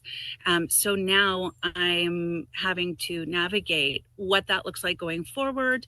What kind of documentation is involved, how much extra work, extra fees, and whether that needs to be passed on to the customer or whether I can absorb it. And ultimately, the decision that I've come to is that the best course of action is to just stop shipping to the States. And that hurts. That hurts financially. And it also, it's sad for the customers who have followed me for so long. Tell me a little bit about, without the de minimis exemption, what are your options when it comes to shipping to the States now? Like, what do those numbers actually look like for people to understand the economic impact of this? So I can't speak as an expert on this, just what I have read. And that's the hardest part for me is the confusion regarding it, because I'm just a solo business owner. It's just me. So, I'm reading articles and I'm reading reports and trying to make sense of it. My understanding is that there is going to be some flat rate fees that are going to be imposed for small businesses for single shipments that are going across to the States that could range anywhere from $80 to $200. But, then I read a different article that says a different thing, and somebody sends me a message that says something else. So there's a lot of conversations being had between creatives and independent small businesses, just trying to make sense of it. So, really, confusion is just the biggest takeaway right now. You posted actually sort of to allow your American customers to understand, that you don't take the decision lightly, but you're going to make the decision to stop shipping down south. How reliant is your business on American shoppers? It's less than 50%, but it's still a good amount. So it's going to hurt. My customers have responded mostly with surprise. I don't think a lot of my American customers fully understand what's happening with the de minimis clause and how it would affect them and affect me. But ultimately, they've been very supportive of it. There's not much I can do at this point. A few of them have placed orders to hold them going forward. And then I just need to put all of that extra effort into my local Manitoba market, which I do anyway. But it's going to hurt, and we have to pivot and figure out how to move forward. What does the future of your business look like if you can't do business in the U.S. long term? Have you let yourself go that far? Not yet. Because things are changing all the time, I try to be a glass half full kind of a person. Small businesses are very resilient. We're all about pivoting. There's been a lot of challenges in the last year. And so I'm taking it day by day right now, and we'll see. Maybe it will change. Things seem to change every day. How has it been impacting you emotionally as a small business owner? It's stressful. I'm spending a lot more time studying trade agreements and understanding tariffs and just trying to understand how this is all going to work. And so it's been a lot of very late nights, hard decisions, trying to figure out whether I'm going to cut off shipping or how I'm going to do that. And so it doesn't feel great. When I mentioned the end of the month, is that the date where you're going to cut off those U.S. shipments? Well, I wanted to make sure that there was no shipments in the post when that hits, because I was afraid that if I had a shipment out after that date, that my customer would suddenly be presented with those fees. So I'm actually cutting off shipping as of Monday, just to make sure that all of the shipments that are out make it to their destination before these changes hit. Before you go this morning, Leah, I can't help but ask, because people on the radio are going to be hearing, and on Zoom I can see that you're outside, and they're going to be hearing like the most gorgeous morning ever with these birds in the background, and obviously your business is to make natural products, and to we mentioned the goat milk soap and such. Where are you? What's behind you? Yeah. You look like you're in a gorgeous outdoor space which might have like a canopy out behind you.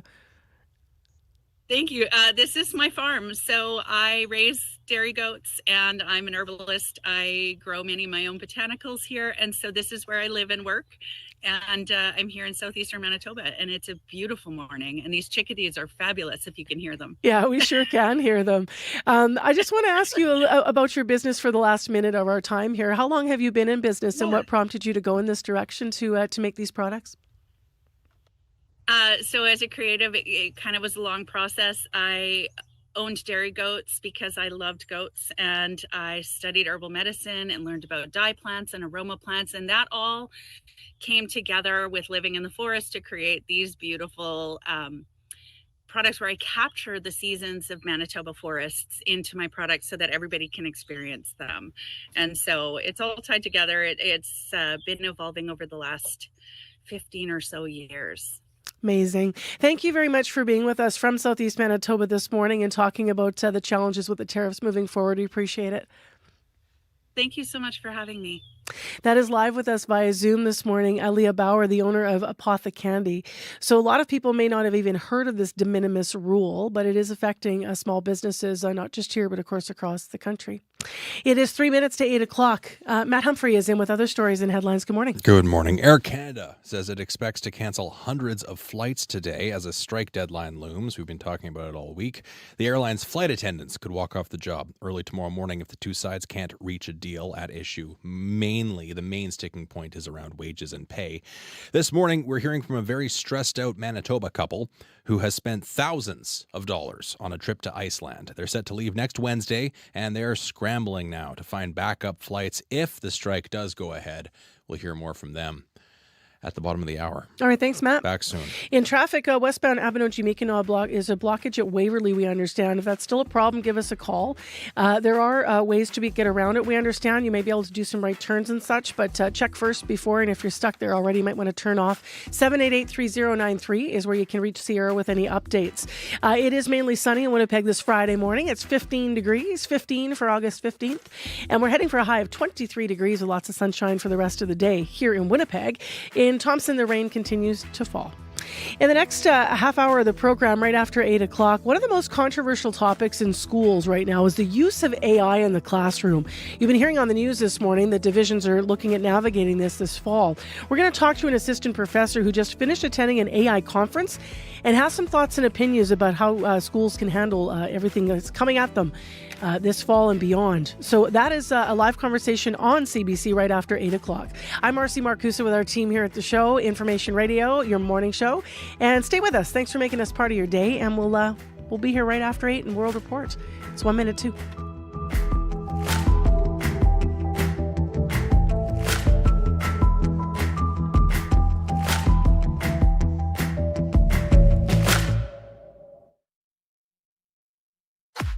Today on Q. I'm Jill Deacon, sitting in for Tom Power. As a kid, Maggie Kang hid her K-pop albums from her friends who didn't really get the fandom, but the whole world gets it now. Maggie's new film is K-pop Demon Hunters, a Netflix smash hit. Q, this morning at 10:30 in Newfoundland, and on the CBC Listen app, or wherever you get your podcasts. The CBC News is next. Coming up in half an hour, it's The Current. I'm Rebecca Zandbergen. 2/3 of Canadians with Alzheimer's are women. The reason has long been thought to be that women live longer, but researchers are finding a lot of other factors that could lead to prevention efforts. That's coming up on The Current. This is World Report. Good morning, I'm John Northcott. Air Canada says it expects to cancel hundreds of flights today. The airline's flight attendants could walk off the job early tomorrow morning if the two sides can't reach a deal on their ongoing labor dispute. Ali Shiasan is following all the developments from Pearson International Airport this morning and joins us. Ali, what can Canadians heading to airports expect today? So, John, we are already hearing that Air Canada flight attendants have been calling in and not coming to work, about 300 of them so far. So that alone will cause additional cancellations on top of the 500 grounded flights we're expecting today. Some of the Air Canada passengers here at Pearson this morning are those who have had their flights rebooked. They were the people who were supposed to go on those long-haul flights before they were canceled yesterday. They were part of the first wave of cancellations that we saw. But just because they're here now and they've been rebooked, it doesn't mean they're really getting to their destination anytime soon. Rebooking flights is proving difficult because of the really busy travel season. So expect connecting flights, less than ideal layovers as well. So the advice for travelers today before you get to the airport is make sure you have received confirmation that your flight is still happening. So, Ali, as Canadians watch and wait and scramble, where do negotiations stand this morning? Well, right now it's really a big if the union agrees to move forward with binding arbitration. So binding arbitration is where a third party comes in to facilitate a deal that both parties have to agree to. CUPE leadership has until noon to decide yes or no that they want to enter into that. The tone at the CUPE press conference yesterday was that they want the company back at the table. The company, Air Canada, points the finger back at them, saying they have abandoned negotiations. So that's sort of this chasm that we're seeing between both sides. John. Ali Shiasan at Pearson International Airport for us this morning. Thanks, Ali. Cheers. The much anticipated Alaska summit between U.S. President Donald Trump and Russian President Vladimir Putin is just hours away. Trump is looking to end the war in Ukraine, but as the CBC's Lindsay Duncombe found out, some people in Anchorage aren't welcoming the event. I think it's crap, honestly. In the window of a stylish liquor shop in downtown Anchorage, there's a yellow and blue Ukrainian flag made from plastic bottle tops and a sign that says, "We stand with Ukraine." Liz Beckdahl works here, and she is not happy about the Putin-Trump meeting. The fact that they're not even bringing Ukraine into it, it's kind of like, just seems like you're going behind someone's back to do things. But some Alaskans, like Gail Hansen, are hopeful. It's just about time. We've got to get this whole thing figured out so that not another person loses their life. Alaska used to be part of Russia. It was sold to the U.S. in 1867. The location creates a sense of spectacle, says Ian Hartman, a history professor at the University of Alaska, especially since Putin's war has seen him isolated by the West until this meeting. And not only is he bringing him out of isolation, he's bringing him out of isolation in the highly strategic, historically relevant place. We need to stand with Ukraine! Hundreds protested in Anchorage on Thursday, many waving Ukrainian flags. More protests are expected today. Lindsay Duncombe, CBC News, Anchorage. The meeting between Donald Trump and Vladimir Putin is happening against a backdrop of a rapidly shifting economy in Russia. After launching his invasion of Ukraine, Putin plowed large amounts of money into the country's military, stimulating the economy and driving up wages and production. But lately, Russians are feeling the impact. Chris Brown has more. In Moscow, grocery prices are soaring. After 3 years of heavy government spending on the war, inflation is now biting. Outside the Kremlin, people were hoping this leaders' summit can change that. The war is dragging on and the economy is falling, said Yevgeny. I'd like the conflict to be resolved. I'd like them to agree on ending the special military operation, said another woman, Anastasia. Economist Alexander Kolyander says Russia has continually defied predictions of economic ruin, but its GDP growth is now slowing. It's like running on amphetamines. You cannot do it forever. Russia's energy sales, especially oil and especially to China, have been crucial.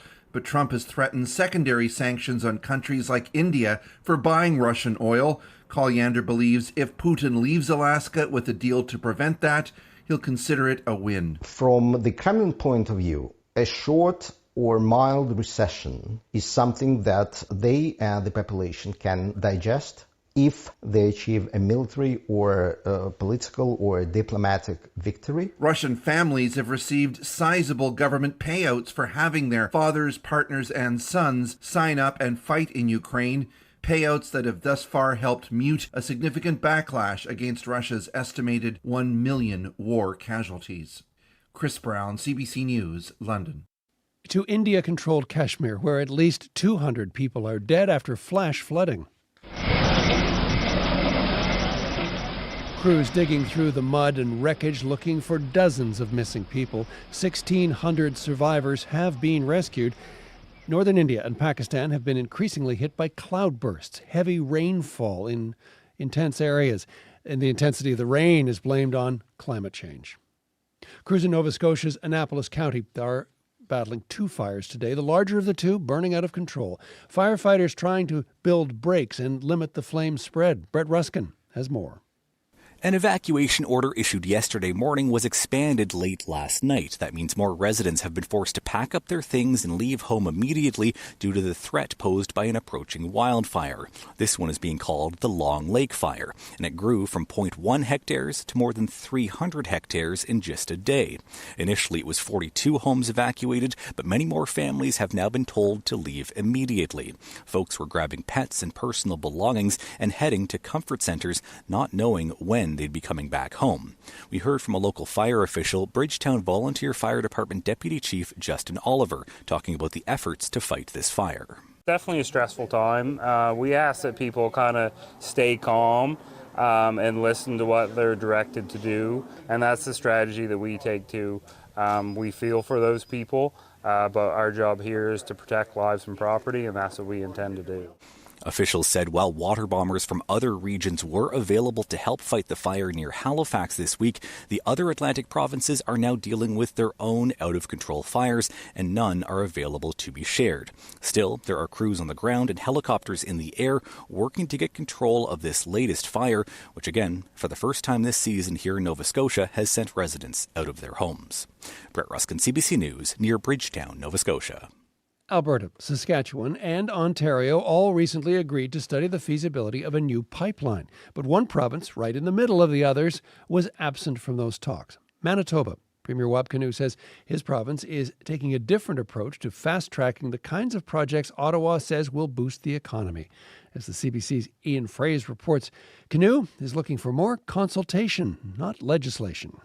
The approach that we're taking is not dependent on Bill C-5 here in Manitoba. Premier Wabkanu says Manitoba will fast-track major resource projects differently. While the feds passed Bill C-5 to approve projects in the national interest before the Indigenous duty to consult is fulfilled, Canoe worries more legal fights are coming. He wants Indigenous groups on board with new projects first. Because you have a consensus behind working together, that you can then get to shovels in the ground and get something built more quickly. That thinking is why Manitoba isn't studying if a pipeline from Alberta to Ontario makes sense. George Horberg is a professor emeritus who studied resource development at the University of British Columbia. He likes that Canoe wants Indigenous buy-in. Once you get First Nations agreement, you essentially eliminate the greatest obstacle to project development. The Assembly of Manitoba chief says their communities will assess each project on merit. Grand Chief Cara Wilson says support isn't guaranteed. We need to be able to say no when it comes to anything that may have a negative impact on our lands and our territories. A recent poll from Angus Reid Institute suggests many Canadians want First Nations people to be consulted on major projects, but respondents are split on who should have the final say. Ian Fraze, CBC News, Ottawa. And that is the latest national and international news from World Report. Remember, for news anytime, go to our website, cbcnews.ca. We can tell you the top story this hour, a lot more on the Trump-Putin summit in Alaska. I'm John Northcott. This is CBC News.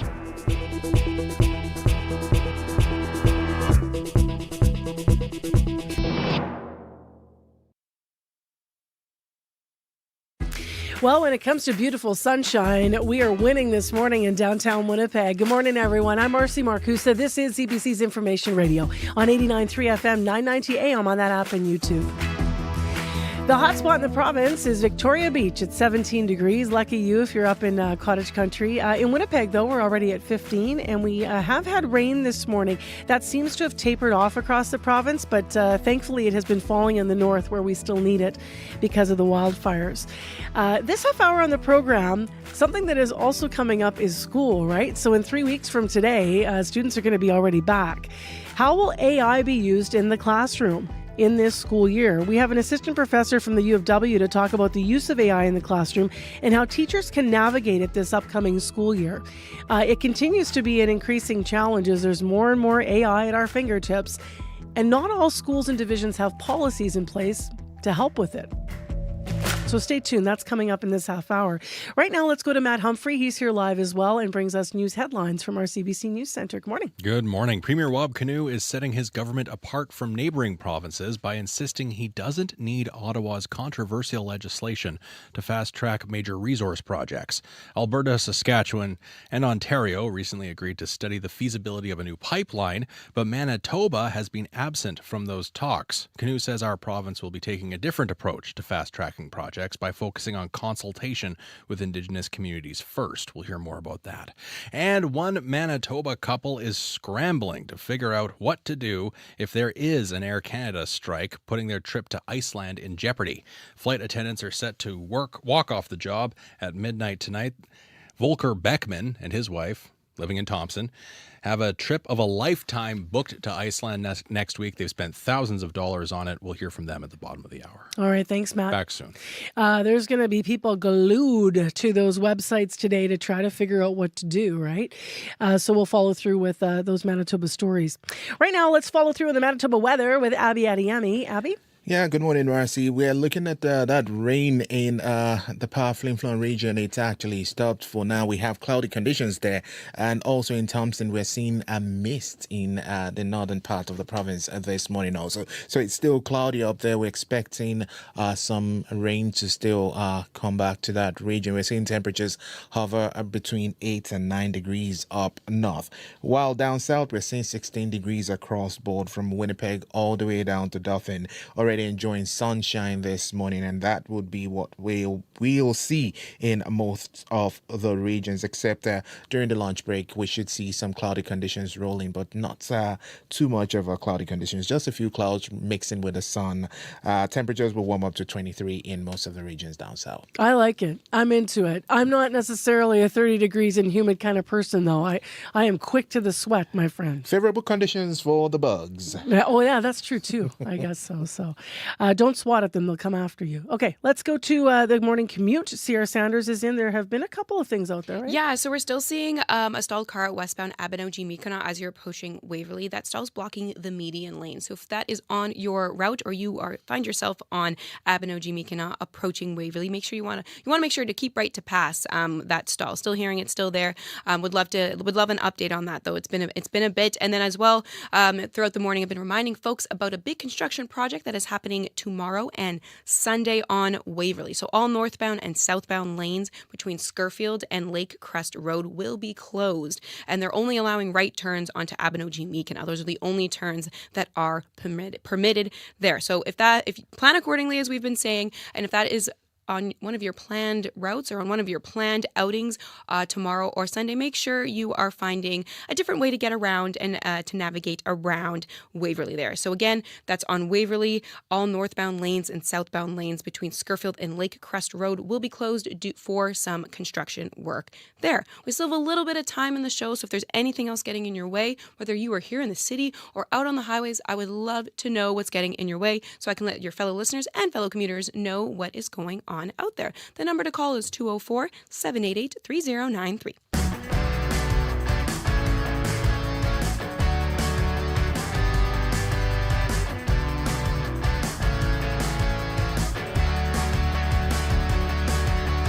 Well, as I mentioned, whether you like it or not, AI is here to stay and the technology is ever evolving. And if you are in the education system, it is hard to keep up. Some schools are actually banning the use of AI. Other schools are embracing it as a tool. So how can teachers and students at all levels use AI while keeping learning intact this upcoming school year? Well, Michael Holden has been thinking about it. He's an assistant professor at the Faculty of Education at the University of Winnipeg. Good morning. Good morning. Thanks for having us here. Just going to get your mic on there. Sorry, I'll do it. We've got you now. Morning. Good morning. Yeah, thanks for being here. Happy to be here. Yeah. Happy to have the conversation. So I want to kind of take you back because AI has evolved, right? But what was your first impression of using AI in the classroom? Yeah, I think like a lot of teachers, nearly 3 years ago now, I'm teaching a group of pre-service teachers and we're just going through our course like we always do. And then all of a sudden these tools are here and it's that mixture of, awe and wonder and fear of, okay, we might be able to use this for some really exciting, really impressive stuff, but we also need to be really careful. What is this tool? What can it do?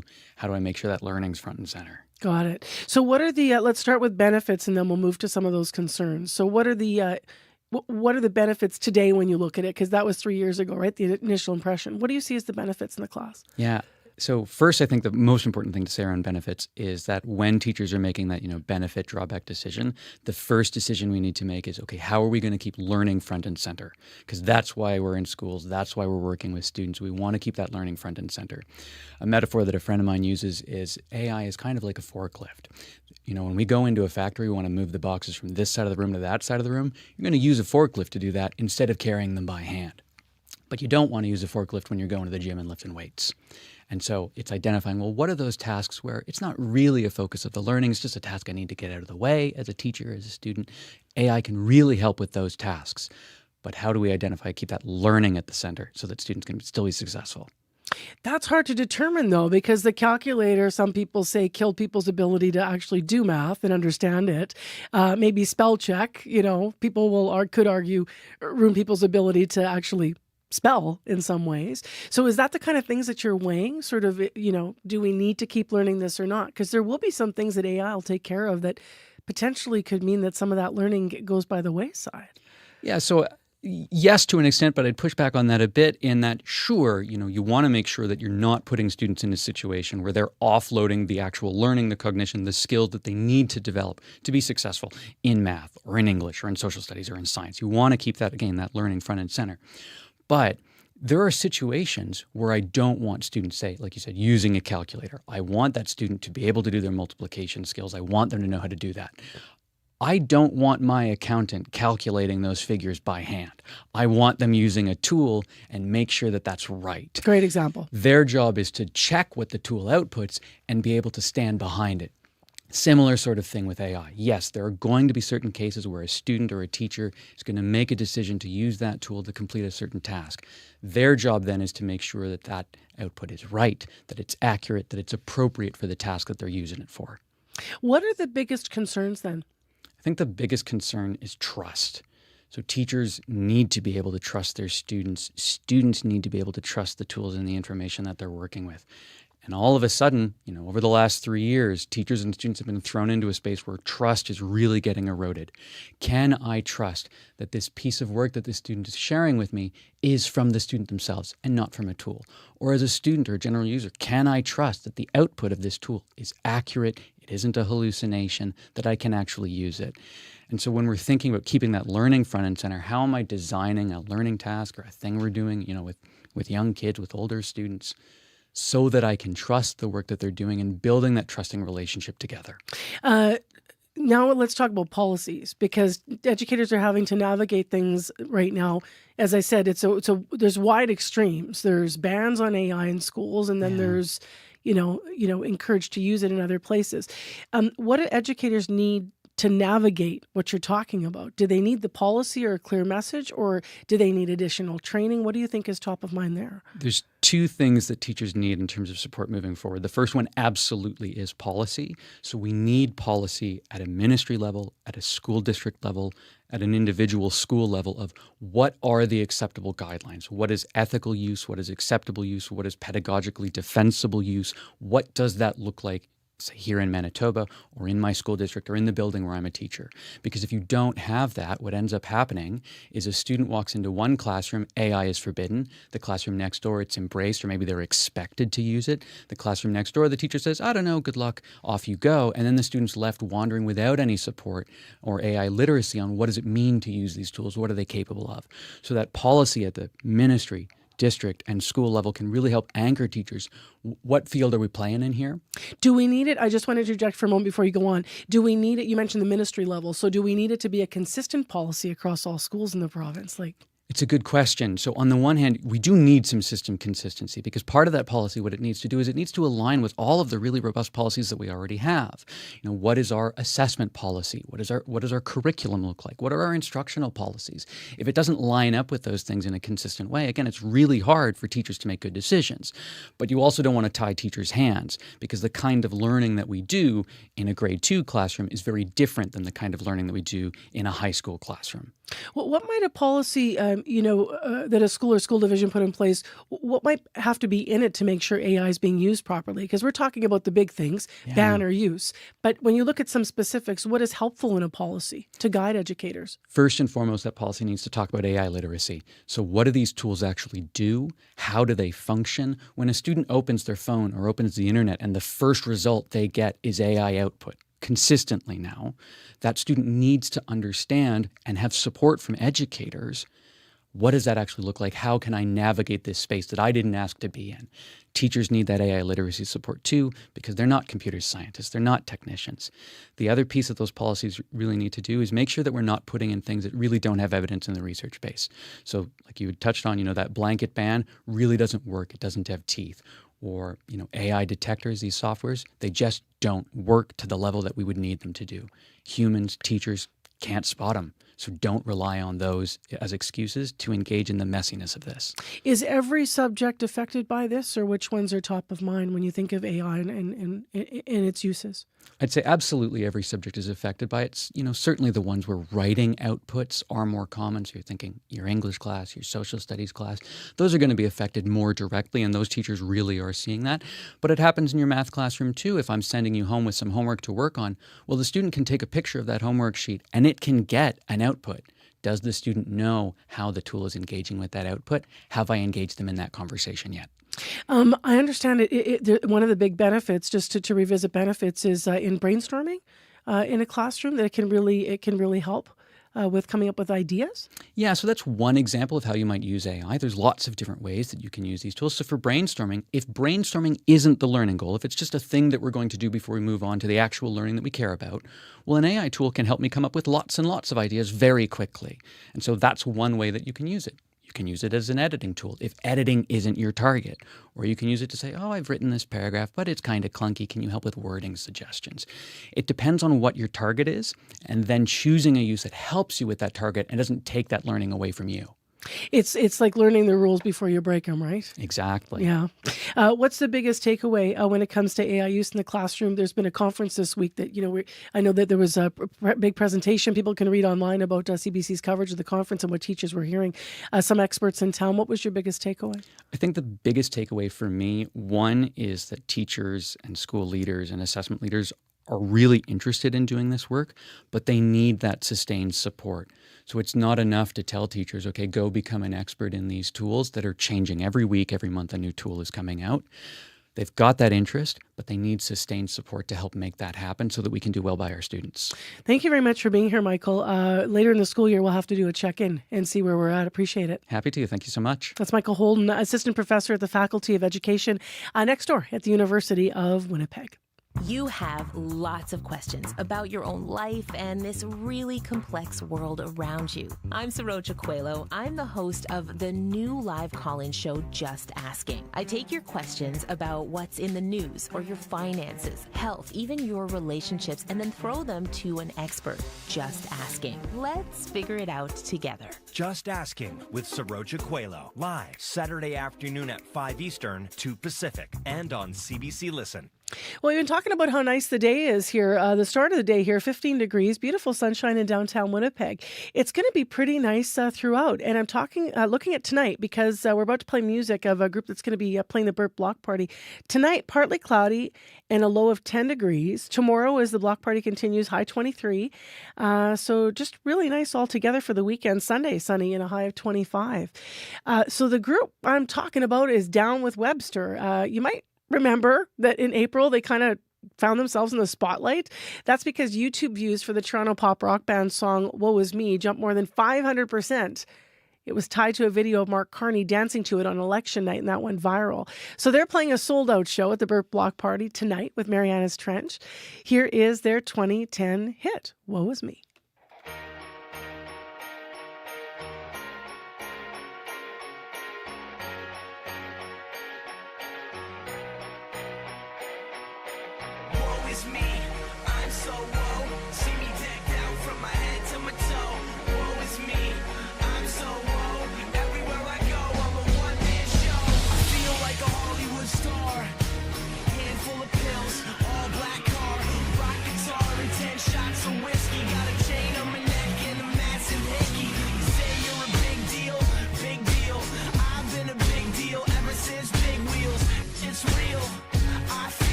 Like a supermodel who just skipped a meal. I like to party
Woe is me, Down with Webster. They're going to be rocking it tonight. That's Friday music if I ever heard it, right? At the Burt Block Party, it is sold out. They take the stage tonight with Mariana's Trench. That's a fun event. I've been to it a couple of years, and I just find it's really fun to gather in downtown Winnipeg, especially when the sun goes down and the music heats up.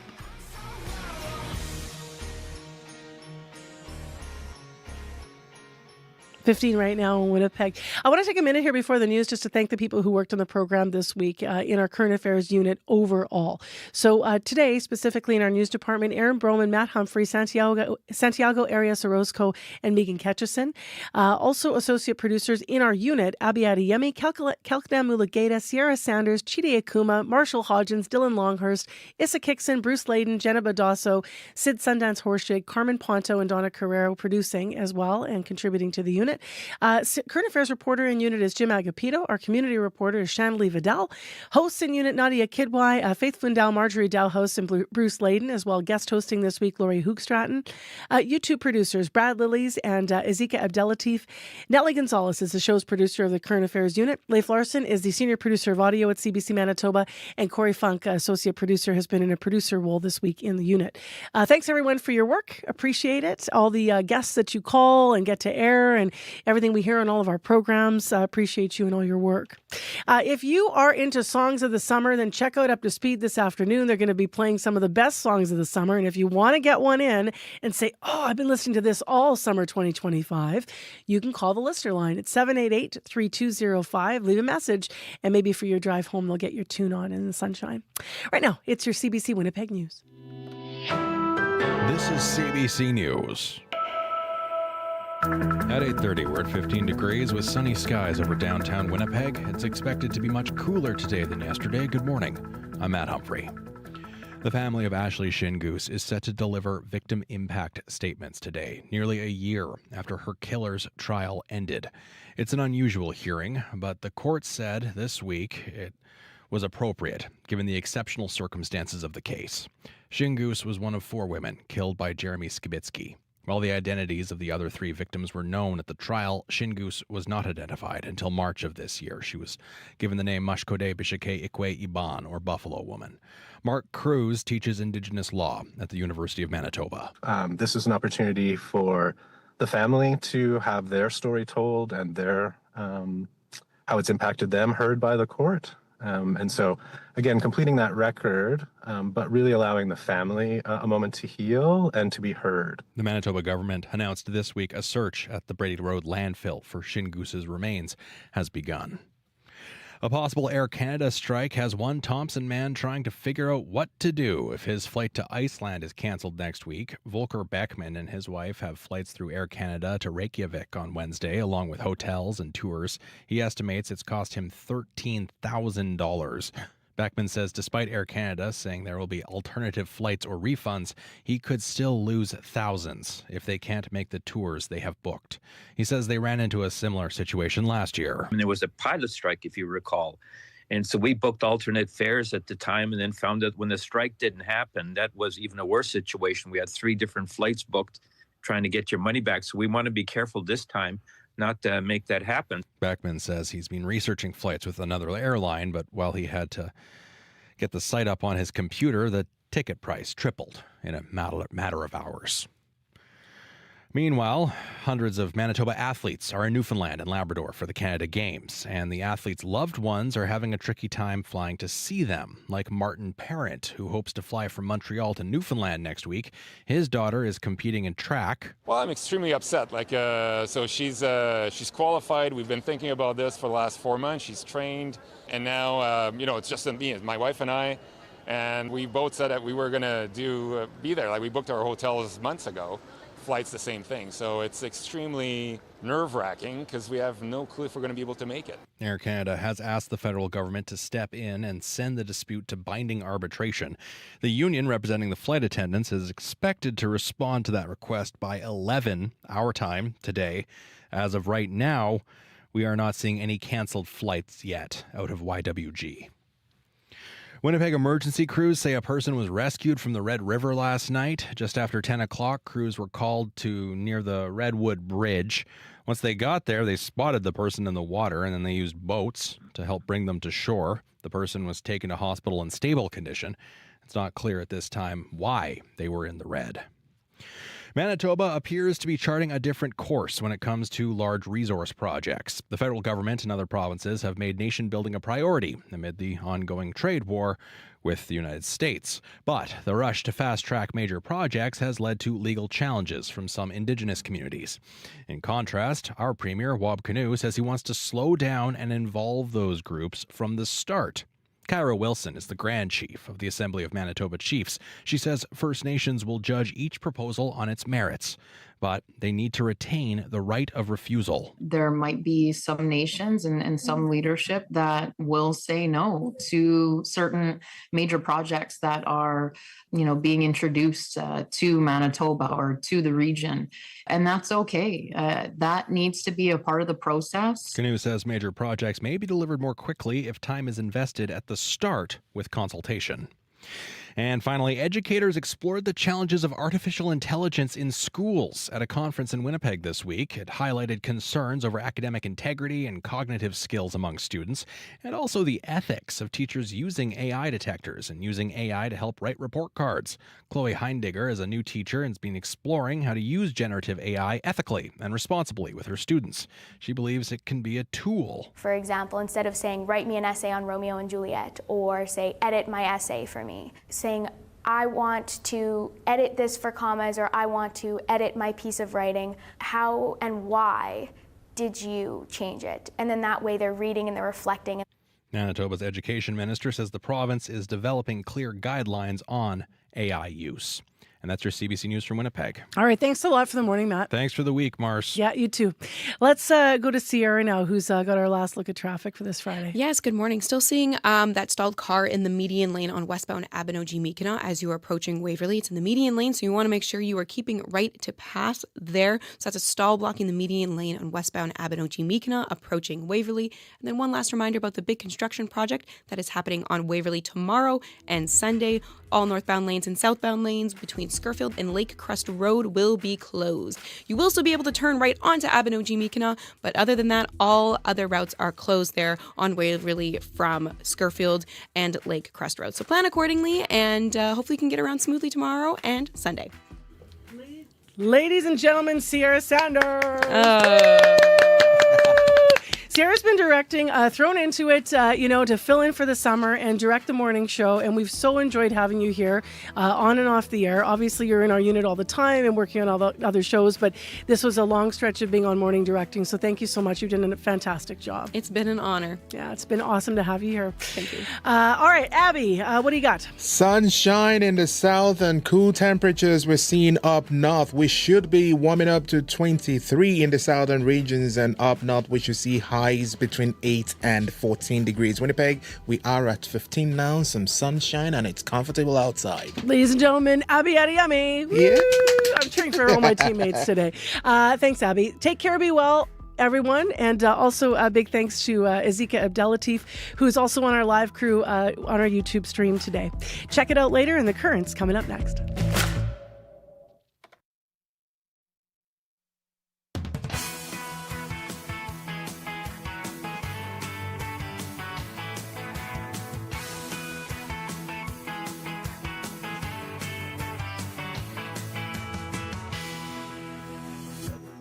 We're trying to understand